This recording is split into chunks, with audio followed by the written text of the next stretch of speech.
Welcome aboard, friends. You're now tuned into Ben 10 What If. We're super excited to share today's story with you. What if Ben 10 joined Justice League and fell for Wonder Woman? If you enjoy what we do here, the best way to support us is by liking, commenting, and subscribing. We read every comment. Ready? Let's go. Chapter 1, Stranger in a Strange League. The sky above Metropolis fractured like stained glass. Not a metaphor, the actual sky split into geometric shards of purple and black, electromagnetic energy crackling along the seams. Citizens pointed upward, smartphones capturing what most assumed was another alien invasion.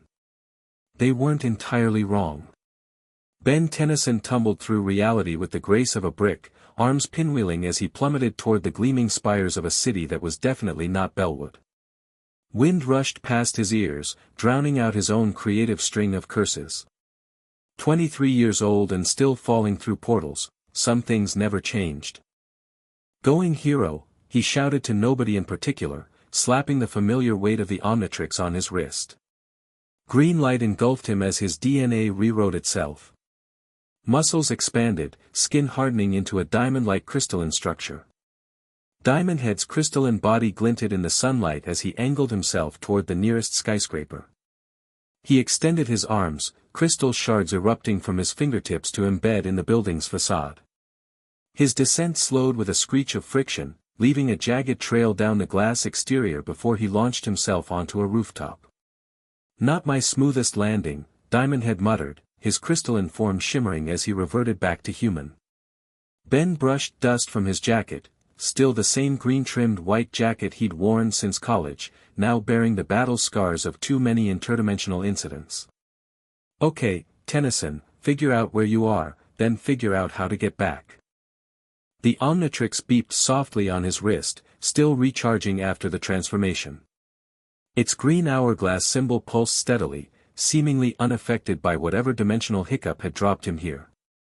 Small mercies. A sonic boom drew his attention skyward. Something, no, someone, streaked across the sky, a red and blue blur moving with impossible speed. Ben squinted against the sun. That's not XLR-8. The blur abruptly changed direction, circling back toward Ben's position. Great. 5 minutes in this universe and already attracting attention. The Omnitrix remained yellow, still in recharge mode. Ben squared his shoulders, ready to talk or run, depending on how the next 30 seconds played out. The blur resolved into a hovering figure, broad-shouldered, cape billowing in the wind, an unmistakable S emblazoned on his chest. "You have got to be kidding me," Ben breathed. Superman, the actual, honest-to-God Superman, floated 10 feet away, arms crossed, expression unreadable. "The dimensional breach originated from your position." Not a question. Ben raised his hands in the universal gesture of "please don't laser my face off. Look, this is just a big misunderstanding.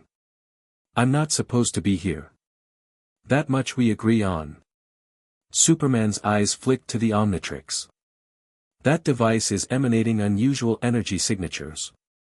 It's called the Omnitrix. It lets me transform into different aliens." Ben lowered his hands slowly.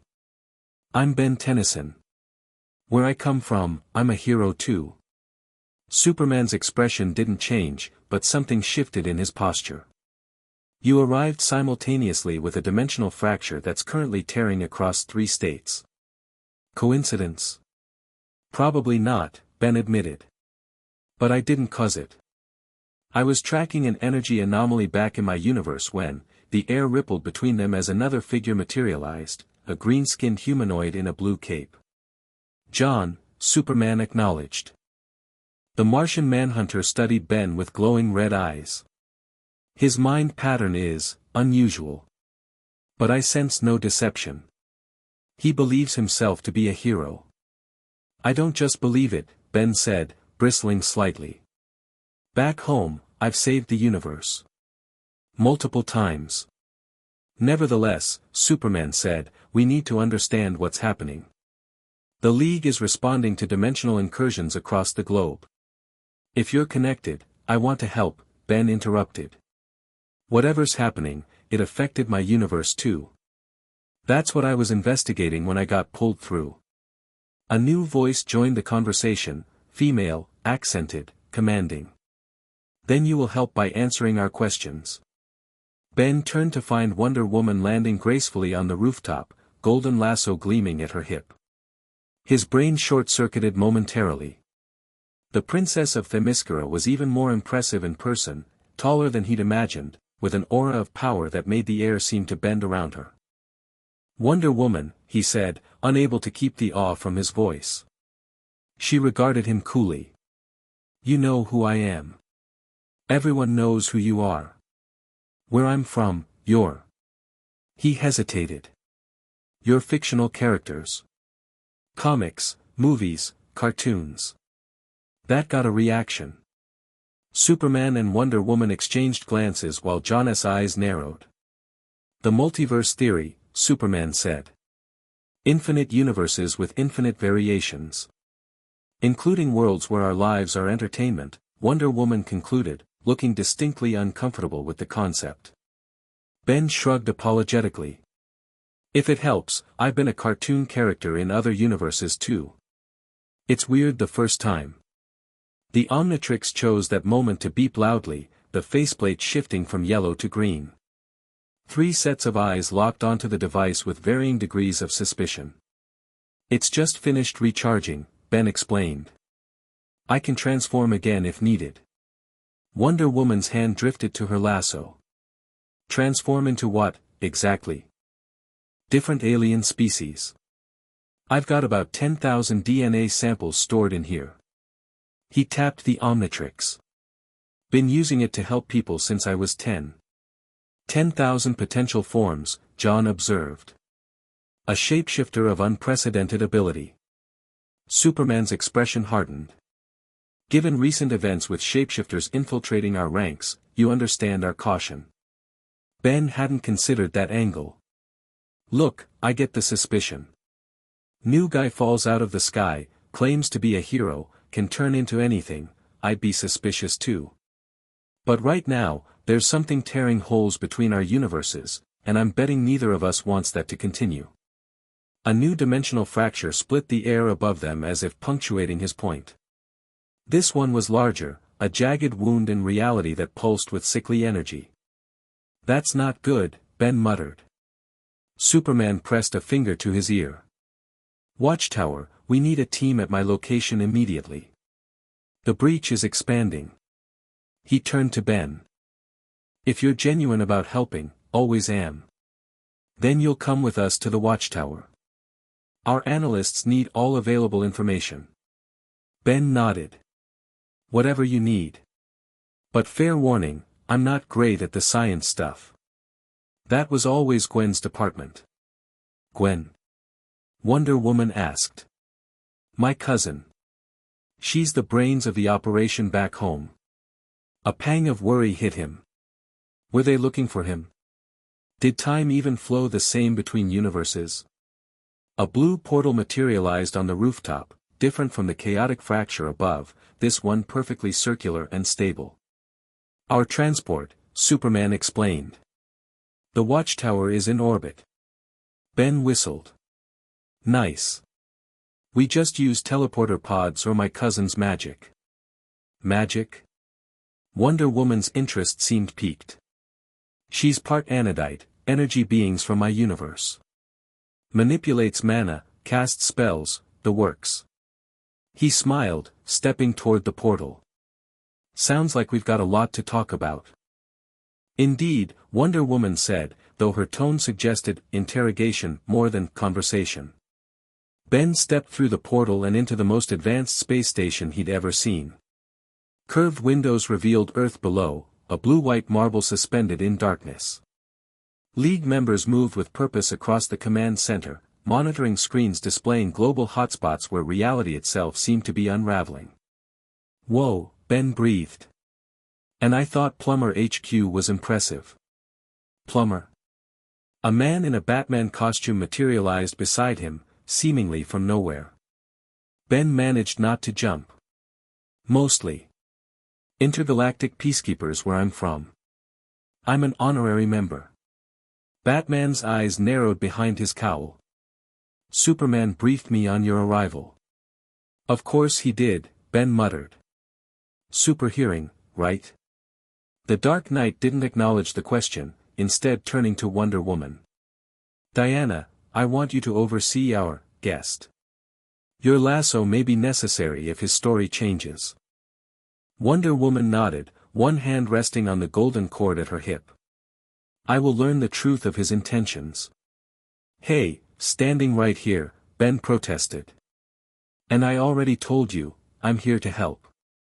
Accidentally, but still. Batman studied him for an uncomfortable moment. The energy signature from your device matches frequencies we've detected at multiple breach points. Ben looked down at the Omnitrix. That's not great news. No, it's not. Batman gestured toward a laboratory area. We need to run tests. If your device is causing or amplifying these breaches, it's not, Ben said firmly. The Omnitrix doesn't mess with dimensions. But it does react to energy fields. It might be responding to whatever's causing this. Let us hope that's the case, Wonder Woman said. For your sake. Before Ben could respond, alarms blared throughout the watchtower.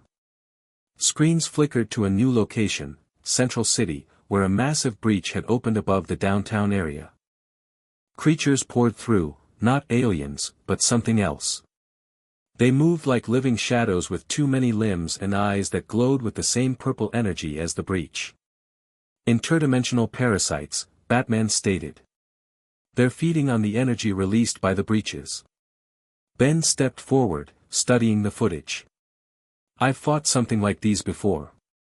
They're drawn to power sources. The Flash is on scene, someone reported. Green Lantern and Hawkgirl en route.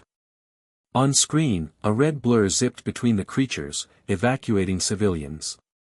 Green energy constructs began containing the smaller parasites, while a winged figure with a mace charged the largest beast. They need backup, Superman said. John, I've got this, Ben interrupted, activating the Omnitrix. The holographic display cycled through alien forms. Just need the right tool for the job. Wonder Woman moved to block him. We cannot allow an unknown variable into a critical situation. Ben met her eyes. I get that you don't trust me. But those things are drawn to energy signatures like the Omnitrix. I might be able to lure them back through the breach before it closes. Batman and Superman exchanged glances. If he wanted to cause harm, he's had ample opportunity, Superman noted. Batman nodded once. Diana, go with him. Keep communications open. Wonder Woman didn't appear thrilled with the assignment, but she nodded. Ben selected an alien from the Omnitrix display and slammed his palm down on the device. Green light washed over him as his DNA reconfigured. His body stretched and changed, skin becoming blue and black with circuit-like patterns. Energy crackled around him. Feedback, the transformed Ben announced, flexing his plug-like fingers. Wonder Woman stepped back, hand instinctively moving to her sword. By the gods. Feedback grinned, electricity dancing between his antennae. Don't worry, princess. Still the same guy, just with a different package. He turned to Batman. Feedback can absorb and redirect energy. Perfect for our shadow friends. Batman's expression remained impassive. Diana, keep him on a short leash. I am not a dog to be leashed, Feedback objected. Wonder Woman's lips quirked in what might have been the ghost of a smile. The bat's bark is worse than his bite. Usually. She gestured to the portal. After you, shapeshifter. Prove your intentions. Feedback stepped through the portal and emerged into chaos. Central City's streets were filled with panicked civilians fleeing the shadow creatures. The Flash, zipped past him, creating vacuum tunnels to pull smaller parasites away from a group of schoolchildren. Whoa, new guy. Flash called, circling back. Cool look. Friend of John S. Interdimensional visitor, Wonder Woman explained, emerging behind Feedback. He claims he can help. Claims. Feedback crossed his arms. Just watch. He sprinted toward the largest shadow beast, which towered over a collapsed office building, tendrils of darkness pulling energy from power lines. Feedback leapt, extending his fingers to plug into the creature's mass. Immediately, purple energy began flowing into him, the creature shrieking in what sounded like pain. That's right, Feedback grunted, absorbing more power. Dinner's over, Shadow Boy. The creature thrashed, trying to dislodge him. A tendril whipped toward his head, only to be severed by Wonder Woman's sword as she flew past. Thanks for the assist. Feedback called. Wonder Woman didn't respond, already engaging another creature. Her movements were poetry in motion, sword flashing, lasso ensnaring limbs that dissolved on contact with the divine weapon. Overhead, a Green Lantern, John Stewart, from the looks of him, created massive green hands to contain escaping parasites. Hawkgirl dove through clusters of smaller creatures, her nth metal mace disrupting their ethereal forms. Feedback continued draining the large creature, feeling its energy course through him. Unlike electricity, this power felt wrong, cold and alien, with a hunger of its own. The creature was shrinking, collapsing in on itself as Feedback absorbed its essence. Flash, he shouted. I need to get to the breach. The Scarlet Speedster appeared beside him in an instant. Need a lift? I need a launcher. Can you create a runway? Flash grinned. One supersonic runway, coming up. The speedster began running in circles, generating a wind tunnel that curved upward toward the breach. Feedback positioned himself at the starting point, the absorbed energy crackling around him. Wonder Woman, he called. Need your help for the final push. To his surprise, the Amazon immediately disengaged from her battle and flew to his position. What do you require? When I say now, hit me with everything you've got, right between the shoulders. She raised an eyebrow but nodded, readying herself. Feedback planted his feet, channeling the stolen energy through his body. The parasite sensed what he was doing and began converging on his position, drawn to the power he'd taken from their largest member. Perfect, he muttered. Follow the leader. He started running into Flash's wind tunnel, picking up speed. As he approached the launch point, he shouted, now. Wonder Woman's fist connected with his back with controlled force, enough to launch him skyward without injury. Feedback soared toward the breach, the parasites following his energy trail like hungry sharks. At the apex of his flight, hovering before the dimensional tear, Feedback unleashed the stored energy in a massive burst, not at the creatures, but into the breach itself. The tear pulsed, expanded momentarily, then began to contract. Time to go home. Feedback called to the creatures, releasing more energy into the breach. The pull intensified, sucking the parasites back through the dimensional doorway. They shrieked and clawed at reality, but the current was too strong. Feedback felt himself being pulled in as well. For a moment, he wondered if this would take him back to his own universe, back home. The thought was surprisingly bittersweet. A golden cord wrapped around his waist, yanking him backward. Wonder Woman hovered behind him, muscles straining as she pulled him from the breach's grasp. I've got you, she shouted over the dimensional wind.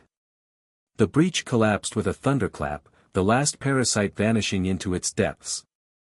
Feedback and Wonder Woman were thrown backward by the shockwave, tumbling through the air before Green Lantern caught them in a glowing green safety net. Nice light show, Stewart commented, lowering them to the ground. Though I'm not sure who or what you are.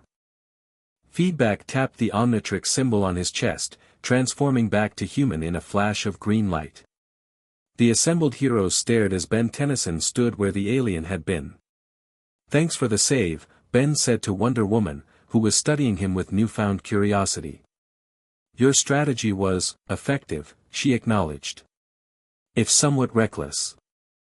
Flash sipped over. Okay, that was seriously cool. You just went from alien battery guy to human in a second. How many forms do you have?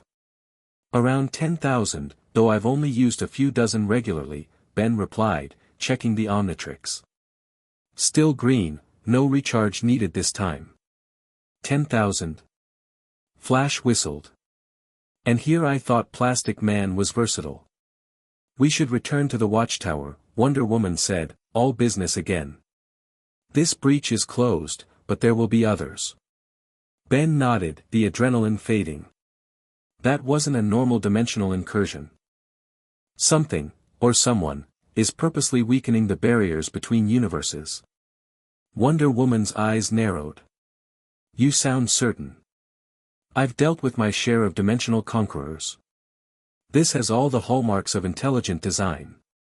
Ben gestured to the destruction around them. The parasites were just a side effect. The real threat is whatever's punching these holes. Green Lantern's ring pulsed.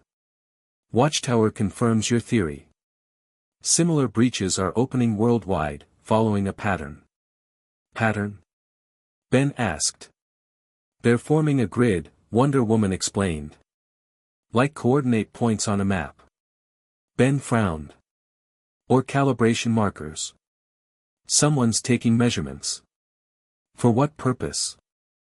Hawkgirl landed beside them, her wings folding against her back.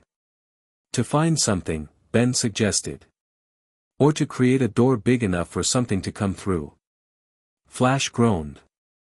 Why is it never dimensional tourists just looking for good pizza? Despite the situation, Ben smiled. To be fair, that was my last interdimensional trip. Dimension 23 has these smoothies that, he caught Wonder Woman's look and cleared his throat. Right. Serious situation. Got it. Wonder Woman activated a communication device. Batman, we're returning with Tennyson. The breach is sealed, but he has insights on what might be happening. Acknowledged, Batman's voice replied. The League is assembling. We have new developments. A portal opened beside them, the same watchtower transport from before. Ben stepped through with the heroes, wondering what new developments could make Batman sound even grimmer than usual. He found out moments later, standing in the watchtower's main hall as Batman brought up a holographic display of Earth. Red dots marked breach points across the globe, forming what indeed looked like a grid pattern. The breaches are expanding geometrically, Batman explained. And they're not limited to Earth. We're detecting similar patterns across our entire universe, focused on nexus points of cosmic importance. Someone's taking the measure of your universe, Ben concluded. Like surveyors before a construction project. Superman frowned. Construction of what? A bridge, came a new voice. A man in a trench coat stepped from the shadows, emanating an aura of mysticism that reminded Ben of Gwen. A bridge between all realities. John Constantine, Wonder Woman acknowledged with a nod. What have you discovered? The mystic community is in an uproar. The dimensional walls aren't just thinning, they're being systematically dismantled. Ancient barriers that have stood since creation are falling. Constantine fixed his gaze on Ben. And it started the moment our visitor arrived. All eyes turned to Ben. I told you, I didn't cause this, he said firmly. I was investigating similar breaches in my universe when I got pulled through. Perhaps not intentionally, Constantine conceded, but your device, what did you call it? The Omnitrix, it's a key of sorts. A universal skeleton key that can access and manipulate fundamental aspects of reality through biological transformation. Ben instinctively covered the Omnitrix with his hand. It's a DNA database and transformer, not a reality warper. In your universe, perhaps, Constantine countered. But different universes have different rules. What's merely a transformation device in your world could be something far more powerful here. Batman pulled up data on a screen. The energy signature of the Omnitrix resonates at a frequency that aligns perfectly with the dimensional breaches. When you transform, it spikes. So I'm amplifying the breaches? Ben asked, horrified at the possibility.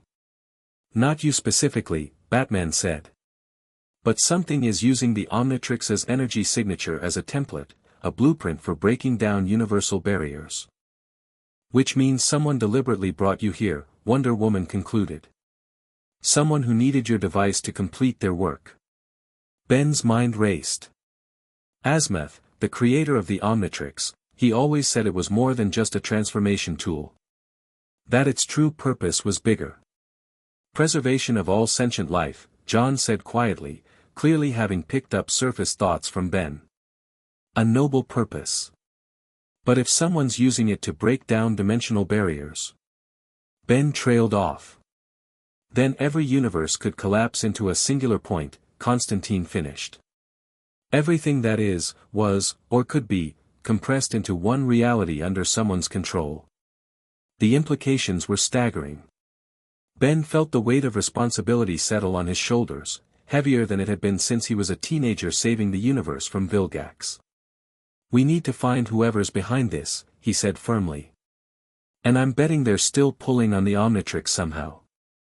We can use that connection to track them. Batman nodded. My thoughts exactly. I've already calibrated our sensors to isolate the unique energy signature. In the meantime, Superman added, we should investigate the largest breach points. If someone's building a bridge, they'll need anchor points. I'll go with Wonder Woman, Ben said immediately, then felt heat rise in his face as several heroes gave him knowing looks. I mean, the Omnitrix is my responsibility, and she's already seen what I can do in the field. Wonder Woman studied him for a moment before nodding. Very well. We'll take the Mediterranean breach. According to these readings, it's centered near Themyscira. Your home, Ben observed. Yes. Which makes it unlikely to be a coincidence. Batman assigned teams to other breach points, Superman and John to investigate a massive tear in the Arctic, Flash, Green Lantern, and Hawkgirl to monitor one forming in Central City, and various other League members to smaller incursions globally. Constantine and I will work on a containment spell, Zatanna said, appearing beside the occultist. Something to slow the dimensional bleed. What about me? Ben asked. If the Omnitrix is making things worse, should I even be out there? The damage is already done, Batman replied. Whoever brought you here has already sampled the Omnitrix's energy. Hiding you away won't change that. Better to use your abilities to find the source. Ben nodded, relieved. Sitting on the sidelines had never been his style. We leave immediately, Wonder Woman declared. The breach near Themyscira is growing faster than the others. As the heroes dispersed to their assignments, Ben followed Wonder Woman toward the transport bay. He couldn't help noticing how others deferred to her, not because they feared her, but because they respected her judgment implicitly. So, he ventured, Themyscira. Island of warrior women who've been training for literally thousands of years. Any chance they won't immediately try to kill the random guy who shows up with you? Wonder Woman's lips quirked in that almost smile again. My mother knows of the Justice League's male members. You will be tolerated, though I'd advise against any Flash-like comments. Flash makes a lot of comments, huh? He once asked if we have Amazon Prime delivery.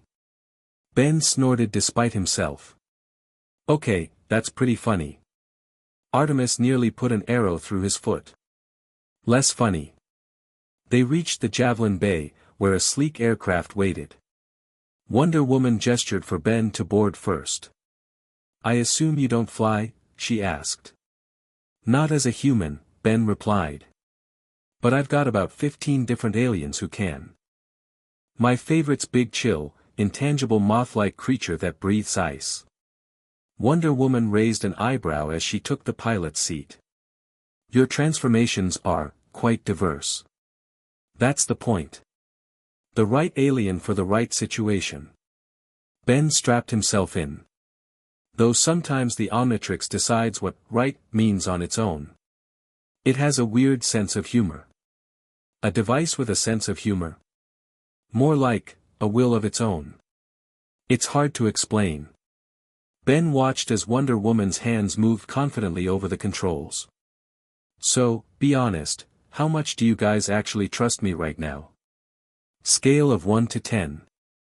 Wonder Woman considered this as the javelin launched from the watchtower. Batman would say 3. Superman, perhaps a 6. And you? Her blue eyes met his briefly. I have not decided. Your actions in Central City were heroic, but I'm still the guy whose weird alien watch might be helping destroy reality. Got it. It is not personal, she assured him. I have seen too many deceptions to trust easily. Fair enough. Ben looked out the window as Earth grew larger below them. For what it's worth, where I come from, Wonder Woman is the symbol of truth. If anyone would see through a lie, it'd be you. She didn't respond immediately, focusing on piloting the javelin through the atmosphere. When she did speak, her voice was quieter. And what else am I, in your world stories? Ben smiled. The greatest warrior of the Justice League. Compassionate but fierce. Someone who always fights for those who can't fight for themselves. He paused. Pretty much exactly what I'm seeing now. Was that a faint blush on the Amazon's cheeks? Hard to tell, and she quickly masked any reaction. We approached the Mediterranean, she announced. The breach is visible ahead. Ben leaned forward, looking through the cockpit window. Sure enough, a massive tear hung in the sky over the ocean, a jagged wound of purple energy at least a mile wide. Unlike the smaller breaches, this one seemed stable, its edges pulsing but not expanding. That's not good, Ben muttered. It's stabilized. Meaning? Meaning someone's controlling it, holding it open deliberately. Wonder Woman frowned, adjusting their course toward a landmass that shimmered beneath a mystical veil. Themyscira lies directly beneath it. If someone purposely placed this breach here. They're targeting your home, Ben finished. Can non-Amazons even see the island? Not normally. But the breach may be affecting the divine protections. She looked genuinely worried now. Ben activated the Omnitrix, scrolling through his options. If we need to close that thing fast, I've got a few ideas. The javelin shuddered suddenly, alarms blaring. Something had locked onto them, a tractor beam of sorts, composed of the same purple energy as the breach. We're being pulled in. Wonder Woman fought with the controls. Engines are unresponsive. The aircraft lurched toward the dimensional tear, systems failing as the purple energy enveloped them. Ben frantically cycled through alien forms on the Omnitrix. Hang on, he shouted, slamming his palm down as the cockpit filled with green light. His body expanded massively, skin turning red, for massive arms sprouting from his torso. 4 arms. The transformed Ben ripped his restraints away and braced himself against the javelin structure. Get us as close to Themyscira as you can. Wonder Woman nodded, using what little control remained to angle their descent toward the island. The breach's pull intensified, tearing at the aircraft's hull. 4 arms wrapped 2 massive arms around Wonder Woman and used the other 2 to tear open the cockpit. Time to abandon ship. The javelin is done for. 4 arms leapt from the disintegrating aircraft, Wonder Woman secure in his grip. They plummeted toward the ocean as the javelin was consumed by the breach above. Wonder Woman twisted in his grasp. Release me. I can fly us both.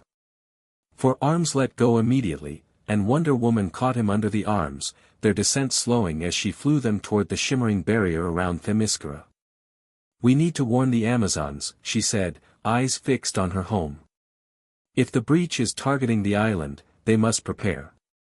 4 arms nodded, looking back at the tear in reality. Something's coming through. A massive shape emerged from the breach, a vessel of some kind, angular and alien, surrounded by the purple energy. It descended slowly, as if surveying the area. That's not from my universe, 4 arms said grimly. At least, not any species I recognize. Wonder Woman accelerated, flying them through the mystical barrier that concealed Themyscira from the outside world. The air shimmered around them, and suddenly a lush island appeared, white marble structures nestled among green hillsides, pristine beaches stretching along the coastline. They landed in what appeared to be a training ground, where dozens of Amazons immediately surrounded them, spears and swords raised. Princess Diana, one acknowledged, lowering her weapon slightly. Her eyes narrowed at 4 arms. What manner of creature accompanies you? The Omnitrix symbol on 4 arms' shoulder beeped, and in a flash of green light, Ben returned to human form. The Amazons gasped, weapons rising again. A shapeshifter, one cried. Deception. Stand down. Wonder Woman commanded. He is an ally of the Justice League. We come with warning, Themyscira is under threat. An older Amazon stepped forward, regal in bearing, her resemblance to Diana unmistakable. Queen Hippolyta. What threat comes to our shores, daughter? She asked, eyeing Ben warily. Wonder Woman pointed to the sky, where the breach hung visible even through Themyscira's protective enchantments. A dimensional tear has formed above the island. Someone is targeting Themyscira specifically. The ancient vault, Hippolyta whispered, face paling. Vault? Ben asked. What vault? The queen regarded him with suspicion. And who is this man who changes his form like Proteus? Ben Tennyson, he introduced himself with a respectful nod. I'm from another universe. Got pulled into this one accidentally, and now something's using my transformation device to break down dimensional barriers. He fought alongside me in Central City, Wonder Woman added. His intentions appear honorable. Appear, Hippolyta noted. You are not certain. Wonder Woman hesitated. I have not used the lasso on him. Hey, I'm all for the truth lasso if it helps, Ben interjected. We don't have time for trust issues. There's a massive alien ship coming through that breach, and I'm betting it's headed straight for whatever vault you just mentioned. Hippolyta studied him for a long moment, then nodded to Wonder Woman. Use the lasso, Diana. If he speaks truth, we will need all allies against what comes. Wonder Woman uncoiled the golden rope from her hip. This is the lasso of Hestia. It compels truth from all it binds. I'm familiar with the concept, Ben said, extending his wrists. Do what you need to do. The golden cord wrapped around his forearms, immediately beginning to glow. Ben felt a strange warmth spread through him, not unpleasant, but foreign, as if something was gently sifting through his thoughts. Who are you? Wonder Woman asked formally. Benjamin Kirby Tennyson. I'm 23 years old, from Bellwood in another universe. I wield the Omnitrix, which lets me transform into different alien species. I've been a hero since I was 10 years old. Did you cause the dimensional breaches? No. I was investigating similar breaches in my universe when I got pulled through one. I want to help stop whoever's causing them. What is your intention toward the Amazons and Themyscira? To protect them, like I would protect any innocent people threatened by interdimensional invasion. I have no ulterior motives. Wonder Woman's eyes widened slightly at his straightforward answers. The lasso glowed steadily, confirming each statement as truth. One final question, she said, her voice softening. Are you afraid? Ben hadn't expected that. The lasso warmed, encouraging honesty. Yes, he admitted. I'm scared I might never get home. I'm scared I might be partly responsible for what's happening because of the Omnitrix. And I'm scared of failing when 2 universes might be counting on me. But I'm still going to fight. The lasso dimmed as Wonder Woman unwound it from his wrists. He speaks truth, Mother. His heart is that of a warrior.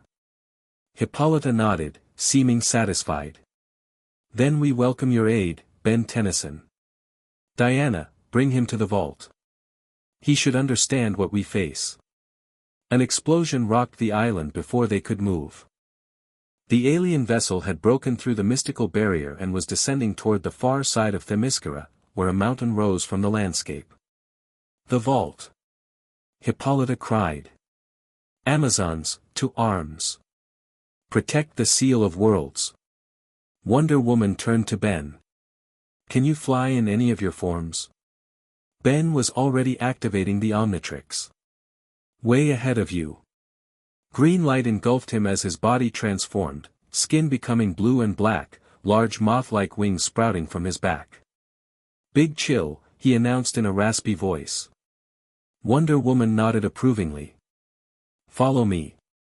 The vault lies within the Temple of Athena on the mountainside. She launched into the air, Ben, as Big Chill, spreading his wings and following. They soared toward the mountain as Amazons mobilized below, warrior formations moving with practiced precision toward the approaching threat. What exactly is this Seal of Worlds? Big Chill asked, his breath visible despite the Mediterranean warmth. An ancient artifact, Wonder Woman explained as they flew. Legend says Athena herself created it to separate dimensions that should never touch. My mother rarely speaks of it, it is one of Themyscira's most closely guarded secrets. And someone just coincidentally targeted it right when I showed up with the Omnitrix. I do not believe in such coincidences. The alien vessel had landed near the temple, a marble structure with massive columns and a domed roof. From their aerial vantage point, Big Chill could see figures emerging from the ship, humanoid but definitely not human, with bluish skin and ornate armor. I don't recognize their species, he said. But they're organized. Military precision. Wonder Woman's expression hardened. They breach sacred ground. They will find Amazons are not easily conquered. They descended toward the temple as Amazon warriors engaged the intruders. Despite the Amazons' skill, the aliens wielded advanced energy weapons that kept them at bay. Big Chill turned intangible, a power that still gave him a rush every time he used it. I'll phase inside, see what they're after specifically. I will join the battle and clear a path, Wonder Woman agreed. Be cautious, Ben Tennyson. The vault's defenses may react to your Omnitrix energy. Big Chill nodded and flew straight through the temple's stone walls. Inside, he found more aliens working on what appeared to be a sealed doorway, a massive circular portal covered in ancient Greek symbols and glowing with its own power. Definitely the vault, he whispered to himself. The aliens had attached devices to the seal, bypassing its mystical protections with technology. At their center stood a figure unlike the others, taller, robed in purple, with a face that seemed constantly shifting between forms. Big Chill remained intangible, drifting closer to overhear their conversation. The Omnitrix energy signature has been confirmed on the island, the robed figure was saying. The Annihilarg's power will be amplified tenfold once combined. The convergence can finally begin. Annihilarg? The word sent ice through Big Chill's veins. He'd encountered that doomsday device before, a weapon capable of destroying entire universes. In his reality, it had been neutralized, but if these dimensional invaders had their own version. One of the aliens looked up suddenly, some kind of scanner in hand. Energy fluctuation. Something's here. Big Chill's cover was blown. He turned tangible, exhaling a blast of freezing air that encased 3 aliens in ice. Sorry to crash the party, he said, but I think your invitation got lost in the interdimensional mail. The robed figure turned, its shifting face settling momentarily into something reptilian. The Omnitrix bearer. How convenient that you deliver yourself to us. Yeah, I'm helpful like that. Big Chill dodged energy blasts from the remaining aliens. Want to tell me why you're so interested in my watch? And maybe how you know about it in the first place? The Omnitrix is known across all realities, Shapeshifter. Its energy signature is unique, a perfect catalyst for the Annihilarg. The figure raised a hand, and purple energy crackled between its fingers. And now you've saved us the trouble of hunting you down. The energy shot toward Big Chill, who turned intangible, only for the energy to follow, striking him anyway. Pain exploded through his intangible form, forcing him back to solidity as he crashed into a column. Dimensional energy affects all states of matter, the figure explained smugly. Your necrophrygian phase shifting is useless. Big Chill struggled to his feet. Good thing I've got more than one trick. He slapped the Omnitrix symbol on his chest. Green light flashed as he transformed into a crystalline being. Diamond Head. Diamond Head generated crystal shards that shot toward the aliens, forcing them away from the vault door. Several embedded in their armor, the crystalline structures spreading to immobilize them. The robed figure seemed unimpressed. Petrosapien. Interesting choice. But ultimately futile. The temple doors burst open as Wonder Woman flew in, lasso whirling. Behind her came a contingent of Amazon warriors, engaging the remaining aliens. Step away from the vault. Wonder Woman commanded, hurling her lasso toward the robed figure. The golden cord wrapped around the figure, who simply smiled as its form shifted and flowed, the lasso slipping through as if binding liquid. I am Ian, the being announced. Time Walker, Dimension Breaker. Your weapons cannot bind what exists between moments, Amazon. Diamond Head moved to Wonder Woman's side. I've fought an Ian before. Different appearance, same megalomaniacal attitude. You know this creature? Wonder Woman asked, retrieving her lasso. A variant from my universe. Obsessed with the Omnitrix, manipulates time. Diamond Head generated a crystal shield as Ian hurled another energy blast their way. Not big on personal hygiene either. Ian's expression darkened. Mock while you can, Tennyson. When the Annihilarg activates with the Omnitrix's evolutionary potential, every universe will collapse into one, a single reality under my control. Yeah, that's not happening. Diamond Head charged, crystal arms forming into blades. Ian vanished, reappearing behind him. Time is my domain, child. You cannot touch what isn't there. Wonder Woman's fist connected with Ian's face, sending him flying into the vault door. He cannot. I can. Ian hissed in pain, touching his face where ichor leaked from the impact. Godling. Your divine essence gives you advantages. He gestured, and the devices attached to the vault pulsed with energy. But you're too late. The seal weakens. The Annihilarg within calls to its counterparts across dimensions. The vault door began to crack, golden light spilling through the fissures. No. Wonder Woman flew toward it, hands pressing against the stone as if to hold it together through sheer will. Diamond Head joined her, creating crystal supports to reinforce the crumbling seal. We need to destroy those devices. Amazons were engaging the remaining aliens, but they couldn't reach the technology attached to the vault.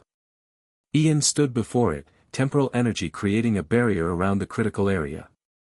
We need a new approach, Diamond Head muttered. He tapped the Omnitrix symbol again. This time he transformed into a small white alien with headphones. Echo, echo. Wonder Woman looked at him in confusion. How will this help? Echo, echo grinned. With multiplication. His form split into 10 identical copies, each capable of producing devastating sonic waves. Wall of sound, the Echo Echoes cried in unison, unleashing sonic attacks that bypassed Ian's temporal barrier. The devices on the vault door shattered under the sonic assault, circuits frying. Ian roared in frustration. Insolent pest. Do you realize what you've done? The vault stopped cracking, the golden light fading. Stopped your universal destruction plan. Echo Echo replied, his duplicates remerging into a single form. Yeah, that was kind of the point. Ian's form began to flicker. This was merely one approach, Tennyson. The dimensional grid is already established. The Annihilarg will awaken. He raised a hand toward the ceiling, and a portal opened. We will meet again, when the convergence can no longer be stopped. He's escaping. Wonder Woman threw her tiara, the razor-sharp edge slicing through Ian's robed arm. The Time Walker howled in pain but managed to slip through his portal, which closed immediately behind him. The remaining aliens were quickly subdued by the Amazons. Echo Echo tapped the Omnitrix symbol once more, returning to human form. "Well," Ben said, brushing dust from his jacket, "that could have gone better." Wonder Woman approached the damaged vault, examining where the devices had been attached. He spoke of an Annihilarg. "You recognize this term? It's a doomsday device from my universe. Supposedly created by the Quantumania, fifth-dimensional beings who existed outside normal spacetime. It has the power to destroy entire universes." Hippolyta entered the temple, surveying the damage with concern. "The seal holds, but it is weakened." "What manner of being was that?" "A time manipulator called Ian," Ben explained. "Apparently, he's trying to use something called the Annihilarg to collapse all universes into one he can control. And he needs the Omnitrix to do it." "The legends speak truth then," Hippolyta said gravely. "The Seal of Worlds was entrusted to Themyscira by Athena herself, to guard against exactly such a threat. It contains an object of immense power, what you call the Annihilarg." Ben's eyes widened. "Wait, you're saying you have an actual Annihilarg locked in there?" "Not precisely," Wonder Woman interjected. "The legends speak of a seed of creation and destruction, a divine spark that could bring worlds into being or unmake them entirely." "Sounds like the same thing with different marketing," Ben muttered. "But if Ian was trying to get to your version of the Annihilarg, then he must have one from another universe already," Wonder Woman concluded. "Perhaps your universe." The implications hit Ben like a punch from 4 arms. "That's why the breaches started in my reality first. He was hunting for an Annihilarg, then came here looking for another. But why would he need more than one?" Wonder Woman wondered. "Convergence," Ben recalled Ian's words. "He said something about the Annihilarg activating with the Omnitrix's evolutionary potential." Hippolyta's expression darkened. "If he seeks to combine such powers, the threat extends beyond mere universal destruction. He could reshape all existence to his will." An Amazon warrior approached, bowing to her queen. "The invaders have been contained, my queen. Their vessel is secured." "Excellent." Hippolyta turned to Ben and Wonder Woman. "Perhaps their technology will provide answers." Ben nodded. "Good idea. And we should contact the Watchtower, let the League know what we've learned." Wonder Woman placed a hand on his shoulder. "You fought well, Ben Tennyson. The Amazons owe you a debt for helping protect the seal." "Just doing what heroes do," Ben replied with a slight smile. "Besides, if Ian's using the Omnitrix's energy somehow, this is my responsibility." Hippolyta studied him with newfound respect. "You bear your burden with a warrior's resolve." Perhaps Diana's initial caution was unwarranted. Wonder Woman didn't respond directly but inclined her head slightly. "We should examine the alien vessel. Their technology may reveal Ian's next move." As they walked from the temple, Ben found himself stealing glances at the Amazon princess.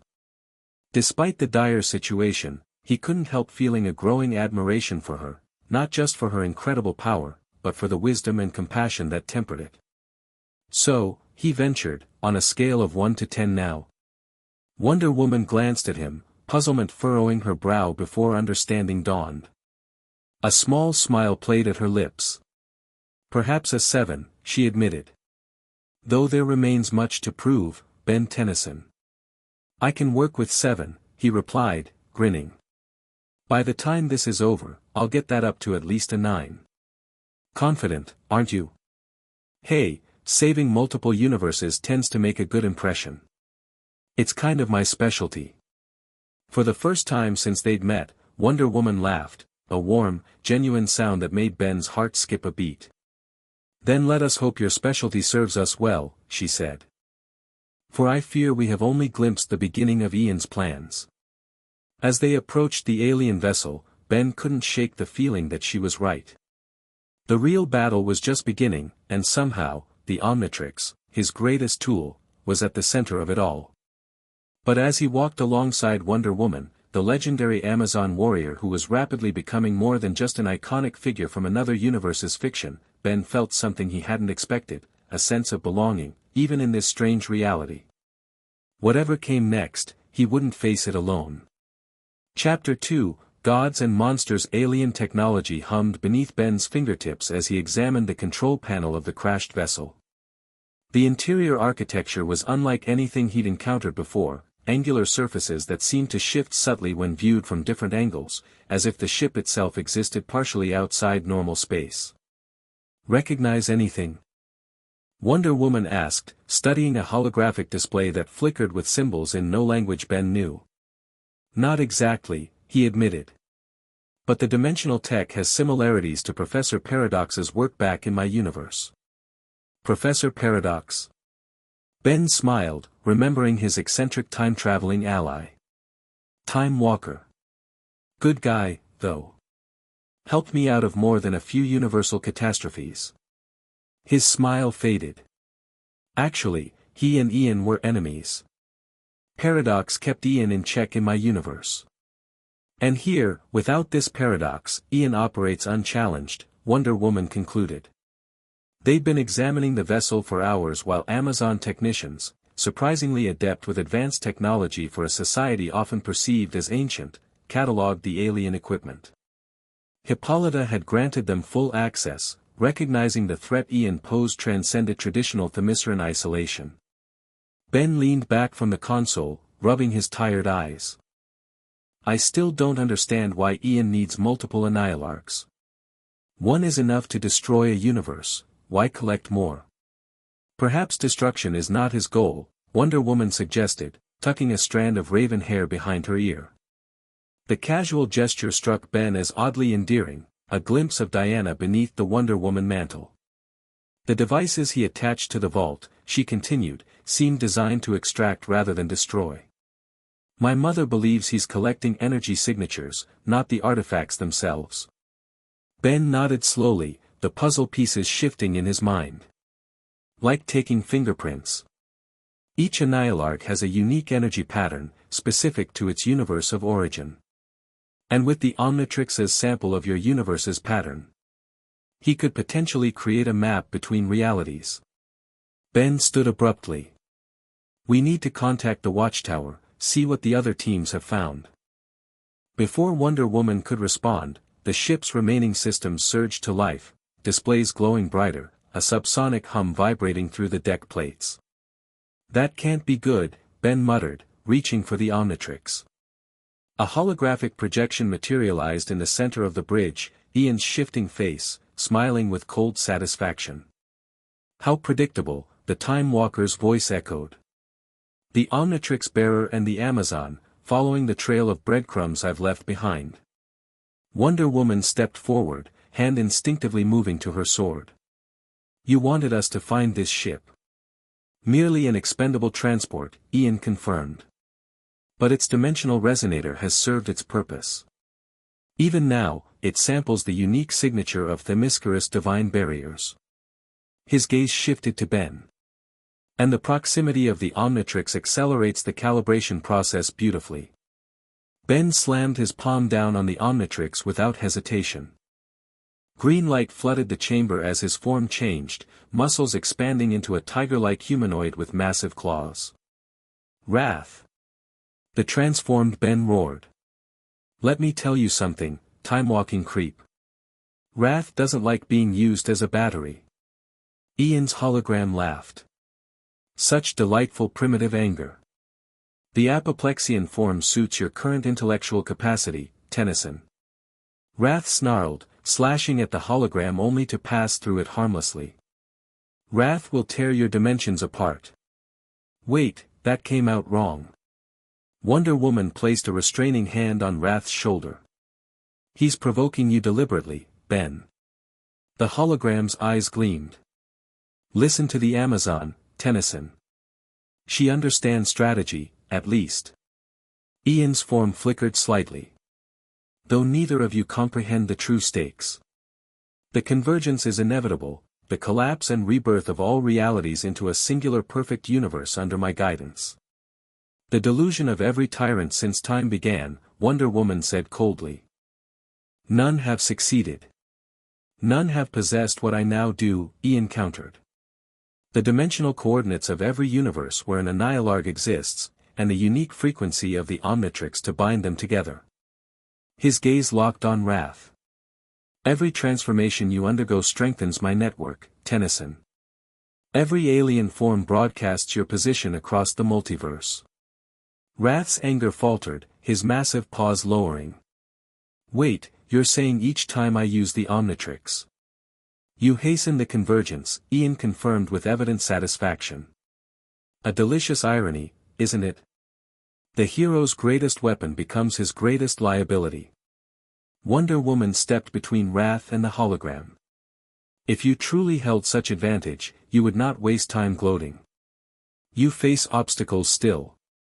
Ian's shifting face momentarily settled into a grimace before smoothing again. Perceptive, Amazon. Indeed, certain components remain elusive. The convergence requires precise alignment of dimensional constants, a perfect storm of cosmic conditions. Which is why you targeted the Seal of Worlds, Wonder Woman realized. It contains those constants. One fragment of a greater equation. Ian gestured, and the hologram expanded to show a complex geometric pattern, a multidimensional grid with pulsing nodes at various intersections. Each breach, each incursion, strengthens the pattern. Soon, not even the combined might of the Justice League will be sufficient to prevent completion. Wrath slapped the Omnitrix symbol on his chest, reverting to human form in a flash of green light. Ben stood tall despite the ominous threat. Then we'll just have to stop you before soon arrives. Ian's laughter echoed around them. Brave words from a boy lost between worlds. Tell me, Ben Tennyson, have you considered what happens if you succeed? Sealing the breaches means sealing your path home. His voice softened with mock sympathy. How tragic, the hero who saves two universes, stranded forever from the one he belongs in. Ben felt the weight of those words but kept his expression neutral. Not the first impossible choice I've faced. Won't be the last. Such nobility, Ian mocked. We shall see if it survives what comes next. The hologram began to fade. A storm approaches Themyscira, Amazon princess. Ancient forces stir. I wonder if your gods will answer when you call. With those cryptic words, the projection vanished. Simultaneously, the ship's systems went dark, emergency lighting casting the bridge in an eerie red glow. Self-destruct sequence. Ben guessed, already backing toward the exit. Wonder Woman nodded grimly. We need to evacuate immediately. They sprinted from the vessel, Wonder Woman shouting warnings in Greek to the Amazon still cataloging equipment. The warriors responded instantly, abandoning their work and retreating from the ship with military precision. Ben activated the Omnitrix again, cycling through alien forms. Need something fast, there. He slammed his palm down, transforming in a flash of green light. XLR-8. The transformed Ben, now a blue and black velociraptor-like alien with wheels for feet, accelerated to supersonic speed. He raced through the ship, checking for any Amazons who might have missed the evacuation order. Finding two technicians still disconnecting equipment in the engine room, XLR-8 scooped them up and zoomed back out, his speed leaving a blue streak in his wake. He deposited the startled Amazons at a safe distance just as Wonder Woman emerged from the vessel, carrying several pieces of alien technology. Clear, she called. Seconds later, the ship imploded, not with a fiery explosion, but with a silent flash of purple light. Where it had stood was now only a perfect hemispherical crater, the edges unnaturally smooth, as if that section of reality had simply been erased. Dimensional implosion, XLR-8 observed, his mask retracting to reveal his reptilian face. Elegant. Terrifying, but elegant. Wonder Woman set down the salvage technology. Ian did not wish us to learn more from the vessel. But we did learn something, Ben countered, tapping the Omnitrix symbol to revert to human form. He's worried. Otherwise, why the dramatic hologram warning? He's trying to intimidate us because something about our investigation threatens his plans. Wonder Woman raised an eyebrow, impressed. You're more perceptive than you initially present, Ben Tennyson. Hey, I've been doing the hero thing for 13 years, he replied with a shrug. You pick up a few things about villain psychology along the way. He gestured to the technology she'd rescued. Think any of that survived? We shall see. She handed a small device to Ben, a crystalline cube that pulsed with dim light. This seemed important. The Amazons were attempting to disconnect it when the ship's systems activated. Ben turned the cube carefully in his hands. Looks like a dimensional resonator, like Ian mentioned. Probably what was sampling Themyscira's divine barriers. Thunder rumbled overhead, drawing their attention skyward. Dark clouds gathered above the island, swirling in unnatural patterns. A storm approaches Themyscira, Ben quoted Ian's parting words. Guess he wasn't being metaphorical. Wonder Woman's expression hardened. Those are not natural formations. Something is attempting to breach our divine protections, from the inside. From inside? You mean something on Themyscira is creating the storm? Perhaps. Her eyes scanned the distant temple complex. We must speak with my mother immediately. If ancient forces are stirring as Ian claimed. They made their way toward the royal palace, Amazons moving purposefully around them as the island prepared for whatever threat approached. Ben couldn't help noticing how the warriors regarded Wonder Woman, with reverence, yes, but also with the easy familiarity of sisters in arms. These women had trained together, fought together, lived immortal lives together. He felt keenly his status as an outsider. They're staring at me, he muttered as they passed another group of Amazons who made no attempt to hide their scrutiny. Few men have walked Themyscira's shores, Wonder Woman explained. Fewer still who transform into strange creatures at will. When you put it that way, I guess I can't blame them for the side eye. Wonder Woman smiled slightly. They are warriors, Ben. They respect strength and courage, both of which you've demonstrated. Their curiosity is not hostility. Still, I'm guessing man who turns into aliens wasn't covered in Amazon orientation. Perhaps not, she admitted, amusement warming her voice.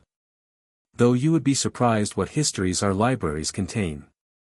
The Amazons have encountered many strange beings throughout our existence. They reached the palace, a stunning structure of white marble and gold that somehow managed to be both imposing and harmonious with the natural landscape. Hippolyta awaited them on the steps, her expression grave. Diana.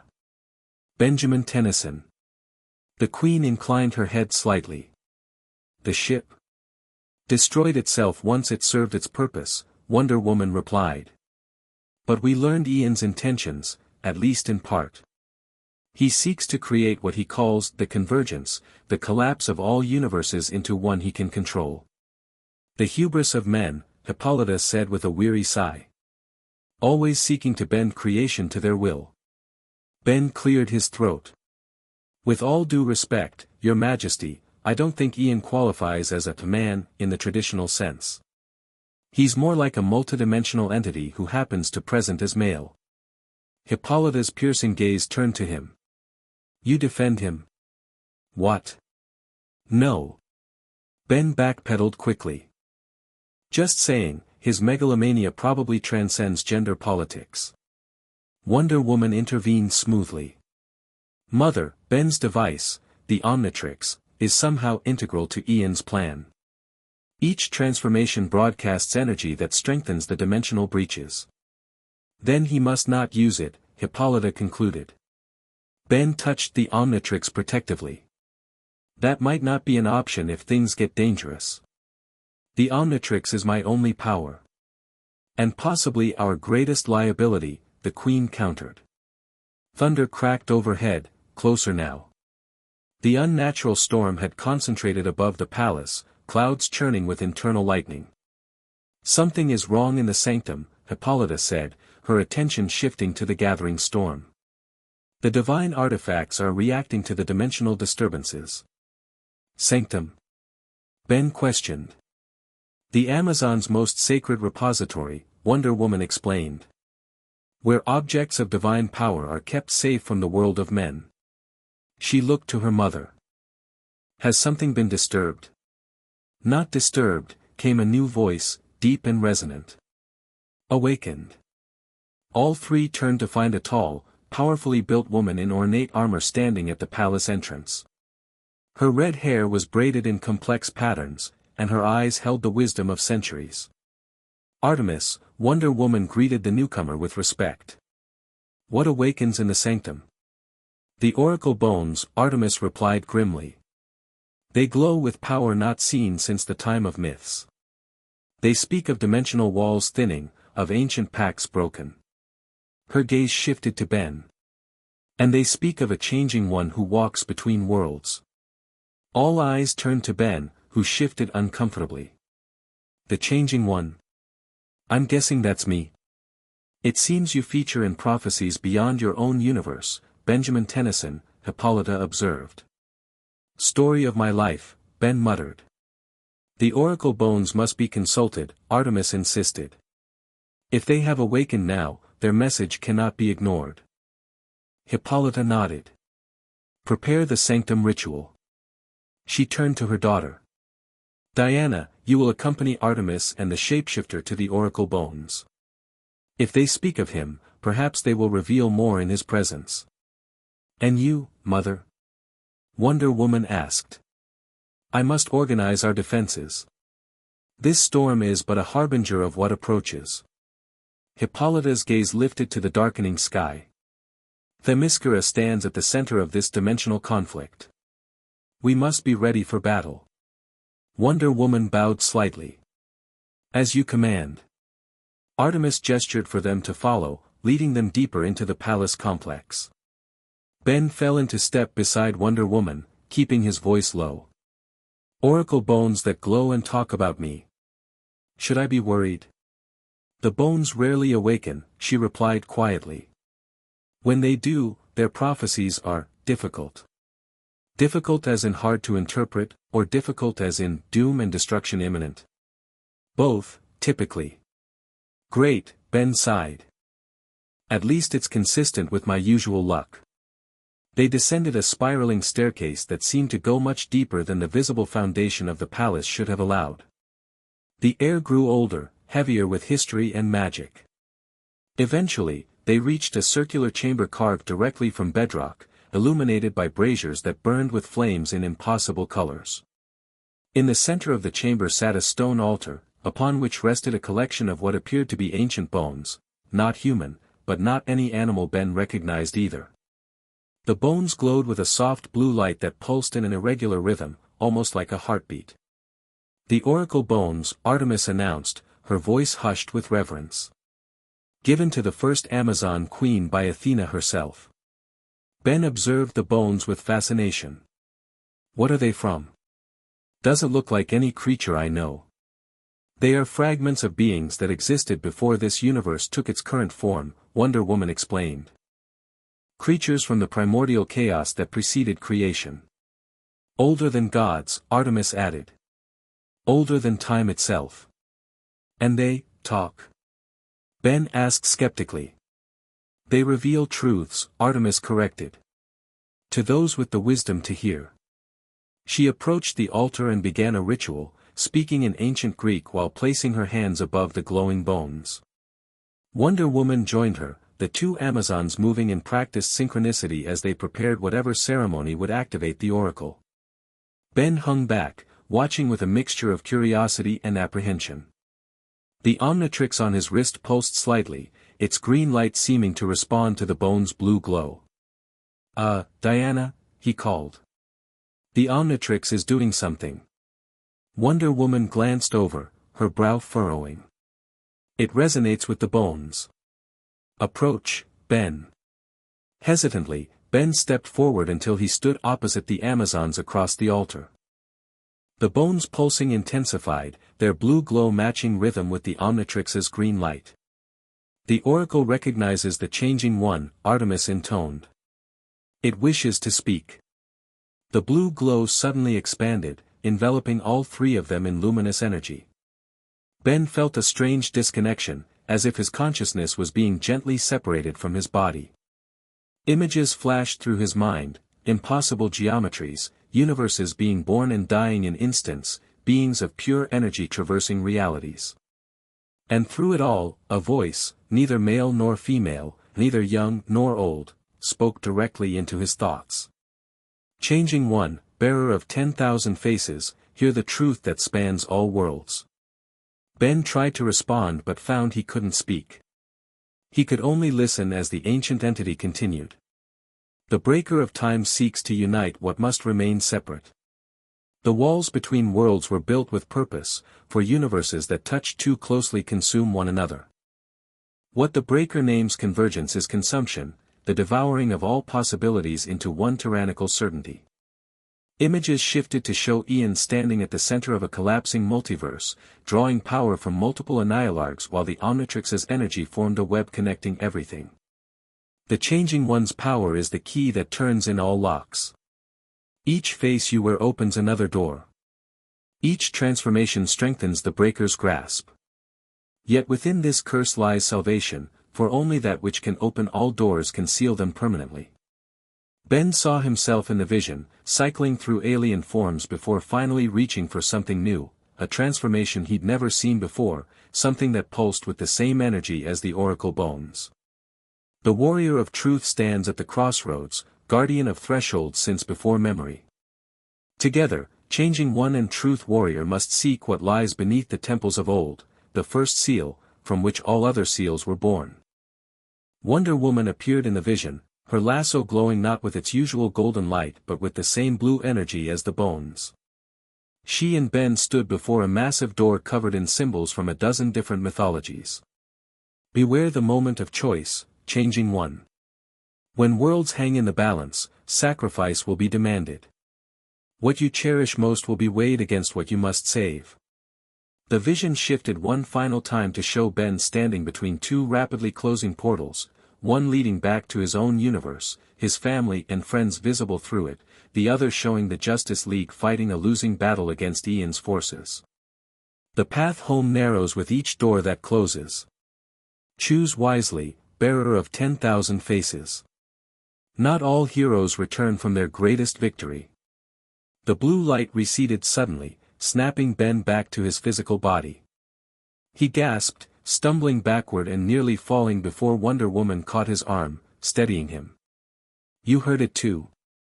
He asked, seeing the shaken expression on her face. She nodded. Though I suspect what each of us experienced was tailored to our understanding. Artemis stepped back from the altar, her hands trembling slightly. The Oracle has not spoken so clearly in centuries. The threat must be greater than we imagined. It said something about a first seal, Ben recalled. Located beneath temples of old. Any idea what that means? Wonder Woman exchanged glances with Artemis. There is an ancient complex beneath Themyscira, older than Amazon settlement, older even than the gods who blessed us. My mother has forbidden exploration beyond the outer chambers. Due to danger? Ben asked. Due to mystery, Artemis corrected. The deeper passages respond to no known language or magic. They remain sealed despite our best efforts over millennia. Ben looked down at the Omnitrix. The Oracle said my transformations are opening doors between dimensions. Maybe they can open these sealed passages too. A dangerous proposition, Artemis warned. What lies beneath may be sealed for good reason. The Oracle literally just told us to go find the first seal there, Ben countered. Unless Amazon oracles are in the habit of giving suicidal advice. Wonder Woman's lips quirked slightly. Not typically, no. She turned to Artemis. We must inform my mother of the Oracle's message. If the first seal lies beneath Themyscira, we cannot leave it unprotected.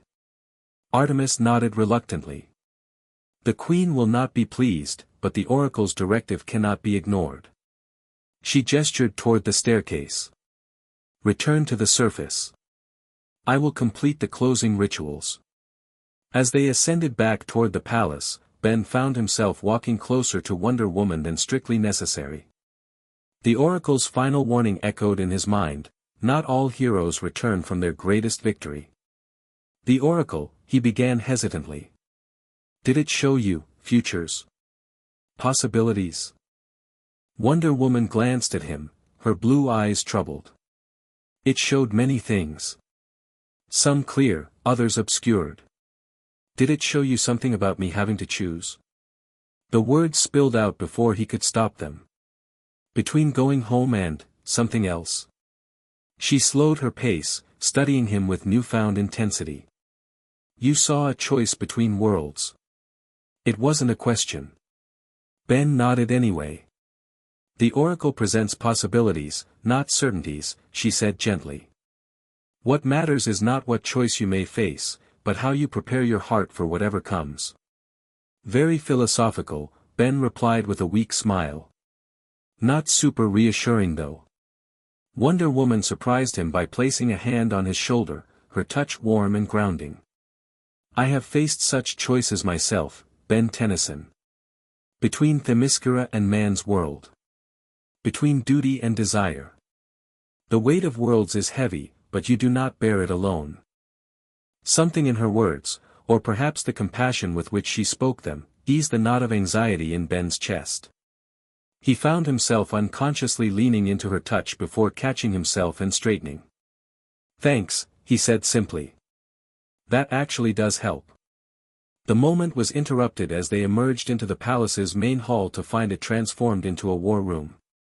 Amazons in battle armor coordinated around a central table where Hippolyta examined tactical displays.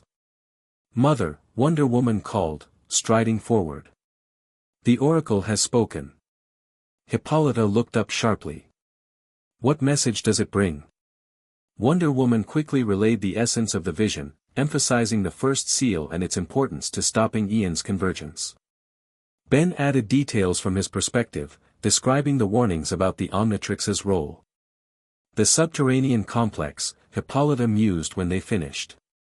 We have long suspected it held secrets beyond our understanding. But to venture into its depths now, when Themyscira faces external threat. It can't be coincidence that Ian targeted the island specifically, Ben pointed out. He must know something about this first seal too. If we don't find it first, a massive thunderclap interrupted him, followed by alarmed shouts from outside. They rushed to the palace entrance to find the unnatural storm had intensified dramatically. The swirling clouds now formed a distinct pattern, a spiral that centered directly above the mountain where the Temple of Athena stood. The Seal of Worlds, Hippolyta breathed. He attacks it again.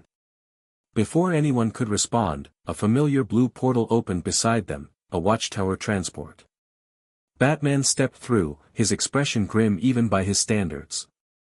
We have a situation. You're just in time to join ours, Ben quipped, gesturing to the supernatural storm. Batman's eyes narrowed at the sight. Connected to our problem. Dimensional breaches worldwide have begun synchronizing. Energy readings suggest they're building towards some kind of harmonic convergence. The convergence, Wonder Woman supplied. Ian's end goal, collapsing all universes into one he controls. We've identified the mathematical pattern, Batman continued, activating a holographic display from his gauntlet. The breaches form a multidimensional grid with Themyscira at its center point. The hologram showed the same geometric pattern Ian had revealed earlier, though now far more complete. Earth sat at its center, with Themyscira as the focal point from which all dimensional lines radiated. The first seal, Ben realized. That's what anchors everything. The Oracle was right, it's here, beneath the island. Oracle? Batman questioned. Ancient mystical hotline, Ben explained flippantly. Gave us the dimensional 411. We need to find something called the first seal in some subterranean complex. Batman's expression didn't change, but somehow he managed to convey increased skepticism nonetheless. And you trust this, Oracle? We do, Wonder Woman stated firmly. The oracle bones have guided Themyscira since its founding. If they say the first seal lies beneath our island, then it does. Batman accepted this with a curt nod. Then we need to secure it immediately. The League has contained individual breaches, but they're reopening faster than we can seal them. Something is accelerating the process. Ian has likely acquired at least one Annihilarg, Wonder Woman informed him. He seeks to combine its power with others, using the Omnitrix's energy as a catalyst. Batman's gaze shifted to Ben's watch. Then perhaps removing the Omnitrix from the equation would slow him down. Ben instinctively covered the device with his hand. Not happening. The Omnitrix is genetically bonded to me. Last guy who tried to forcibly remove it ended up creating an explosion that took out half a mountain. Besides, Wonder Woman interjected, the Oracle indicated Ben's transformations are key to both the problem and its solution. Only that which can open all doors can seal them permanently. Batman didn't look convinced but didn't press the issue. Superman and the others are containing the larger breaches. Constantine and Zatanna are working on a mystical barrier to slow the convergence, but they need time. Time that Ian is intent on not providing, Hippolyta observed, looking skyward at the intensifying storm. My daughter, you must take the shapeshifter to the subterranean complex immediately. Find this first seal before our enemy does. Wonder Woman bowed slightly. Yes, Mother. She turned to Ben.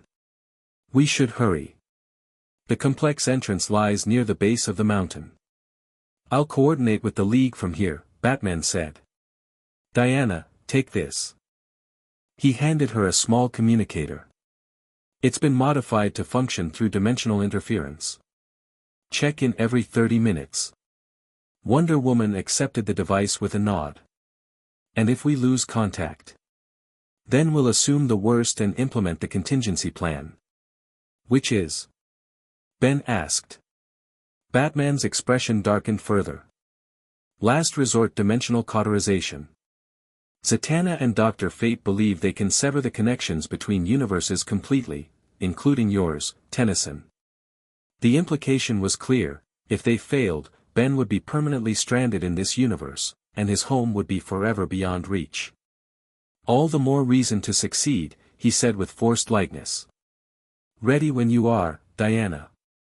Wonder Woman nodded to her mother and Batman before leading Ben away from the palace, toward a path that wound around the mountain's base.